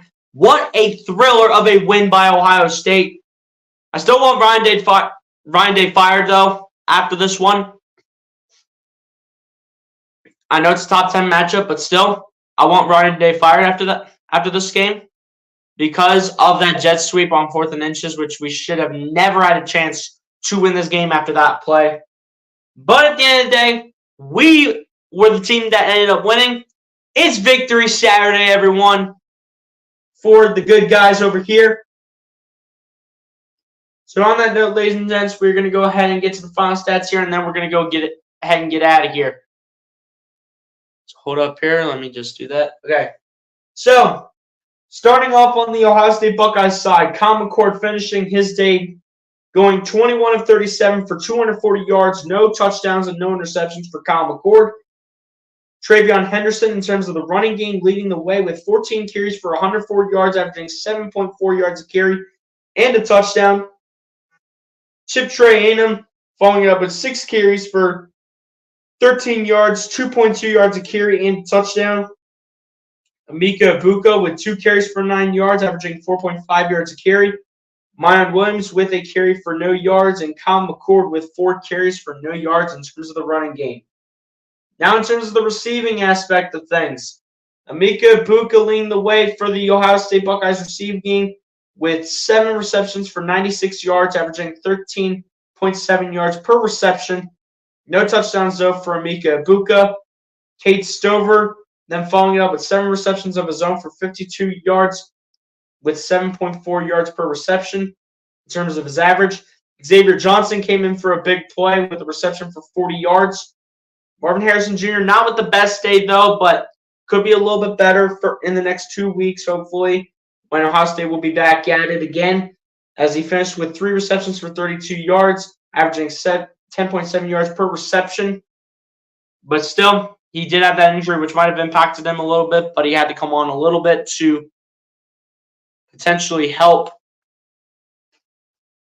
out this team in trying to win. Chip Trayanum, in terms of the receiving game, added a reception for 12 yards. And then Julian Fleming rounds out the receiving game with 2 receptions for 8 yards, averaging 4 yards per reception to end off the offensive side of the ball stats for the Ohio State Buckeyes. Then again, in terms of the defense, it apparently is glitching out for some reason. So we'll just take a look at special teams here, and then we'll get to Notre Dame's side of the ball. So in terms of kick returns, Xavier Johnson had only 1 return for 32 yards. In terms of punt returns, Emeka Egbuka only had 1 return for 8 yards. Jaden Fielding only had 1 field goal and looks like 2 extra points. Longest was from 31, which was the only field goal that he had, adding 2 extra points to it for 5 points on the night for Jaden Fielding. And then 3 points tonight for Jesse Mirko, going for 115 yards, averaging 38.3 yards per punt to end off the final stats for the Ohio State Buckeyes. Now over to the Notre Dame Fighting Irish side of the ball. Sam Hartman finishing his night going 17 of 25 with 174 yards and a touchdown, no interceptions. Audric Estime being the leading rusher for the Notre Dame Fighting Irish, finishing with 14 carries for 70 yards, averaging 5 yards a carry. Jeremiah Love putting up 8 carries for 57 yards, averaging 7.1 yards a carry. Jadarian Price putting up 3 carries for 22 yards, averaging 7.3 yards a carry. Jabran Payne putting up 6 carries for 18 yards and averaging 3 yards a carry and a touchdown. Devin Ford putting up 2 carries for 9 yards, averaging 4.5 yards a carry. Jaden Greathouse with 1 carry for 3 yards. And then Sam Hartman, in terms of him running the ball, was not that great at all. 4 carries for Sam Hartman for -2 yards, averaging -0.5 of a yard per carry. Now, in terms of the receiving game, Mitchell Evans led the way for the Notre Dame Fighting Irish with 7 receptions for 76 yards, almost averaging 11 yards per reception. Jaden Greathouse with 2 receptions for 40 yards, averaging 20 yards per reception. Chris Tyree with a reception for 25 yards. Rico Flores Jr. with 3 receptions for 20 yards and a touchdown. Jaden Thomas with a reception for 7 yards. Jabran Payne with 2 receptions for 6 yards, averaging 3 yards per reception. And then Tobias Merriweather with a reception for 0 yards to end off the receiving stats for the Notre Dame Fighting Irish. Now in terms of the special teams, because again, the defensive stats are just glitching out as we speak. It apparently only shows the kicking and the punting. So for their kicker, Spencer Schrader went 0 for 1 in terms of field goals tonight, but had 2 points with the 2 extra points that he had in this game tonight. And then in terms of the punting, Bryce McPherson with 2 punts for 92 yards, averaging 46 yards per punt to end off the final stats for the Notre Dame Fighting Irish. Now over to the team stats now. Ohio State had more total yards than the Notre Dame Fighting Irish, 366 to 350. Ohio State had more passing yards than Notre Dame, 240 to 174. Notre Dame had more rushing yards than Ohio State, 176 to 126. Both teams are pretty even in yards per play, but Ohio State barely had the edge over Notre Dame with 5.6 yards per play to Notre Dame's 5.5 yards per play. Notre Dame finishing with 22 first downs to Ohio State's 19. Ohio State was 10 of 17 on third down to Notre Dame's 5 of 10. Ohio State finishing 1 of 3 on fourth down compared to Notre Dame's 0 for 2 on fourth down. Ohio State running 65 total plays to Notre Dame's 64. Ohio State with 3 punts in this game to Notre Dame's 2. Ohio State with 5 penalties in this game, costing them 35 yards to Notre Dame's 4 penalties, costing them 50 yards. No fumbles lost by either team. No interceptions thrown by either team. Notre Dame was able to control the clock more than the Buckeyes did, controlling the ball for almost 35 minutes at 34 minutes and 59 seconds, while Ohio State was able to control the ball for 25 minutes and 1 second. And ladies and gents, on that note, that is how the final stats come to an end. Ohio State wins an absolute thriller over the Notre Dame Fighting Irish by a final score of 17-14. They move to 4-0 on the year and have Notre Dame drop their first loss of the season.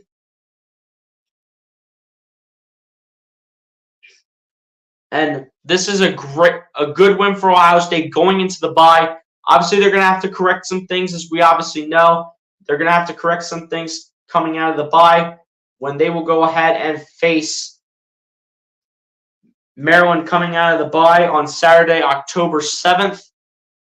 Not sure if I'll be able to do that game, honestly. I potentially could. I just have to see what time it would be. But I might actually be away for that day, so I'm not sure. I actually don't think I can do the Maryland-Ohio State game. I'm really not sure if I'll be able to, but I don't think so, honestly. And I don't know what's going to happen about Ohio State-Purdue. I mean, we'll just see what happens from here, ladies and gents.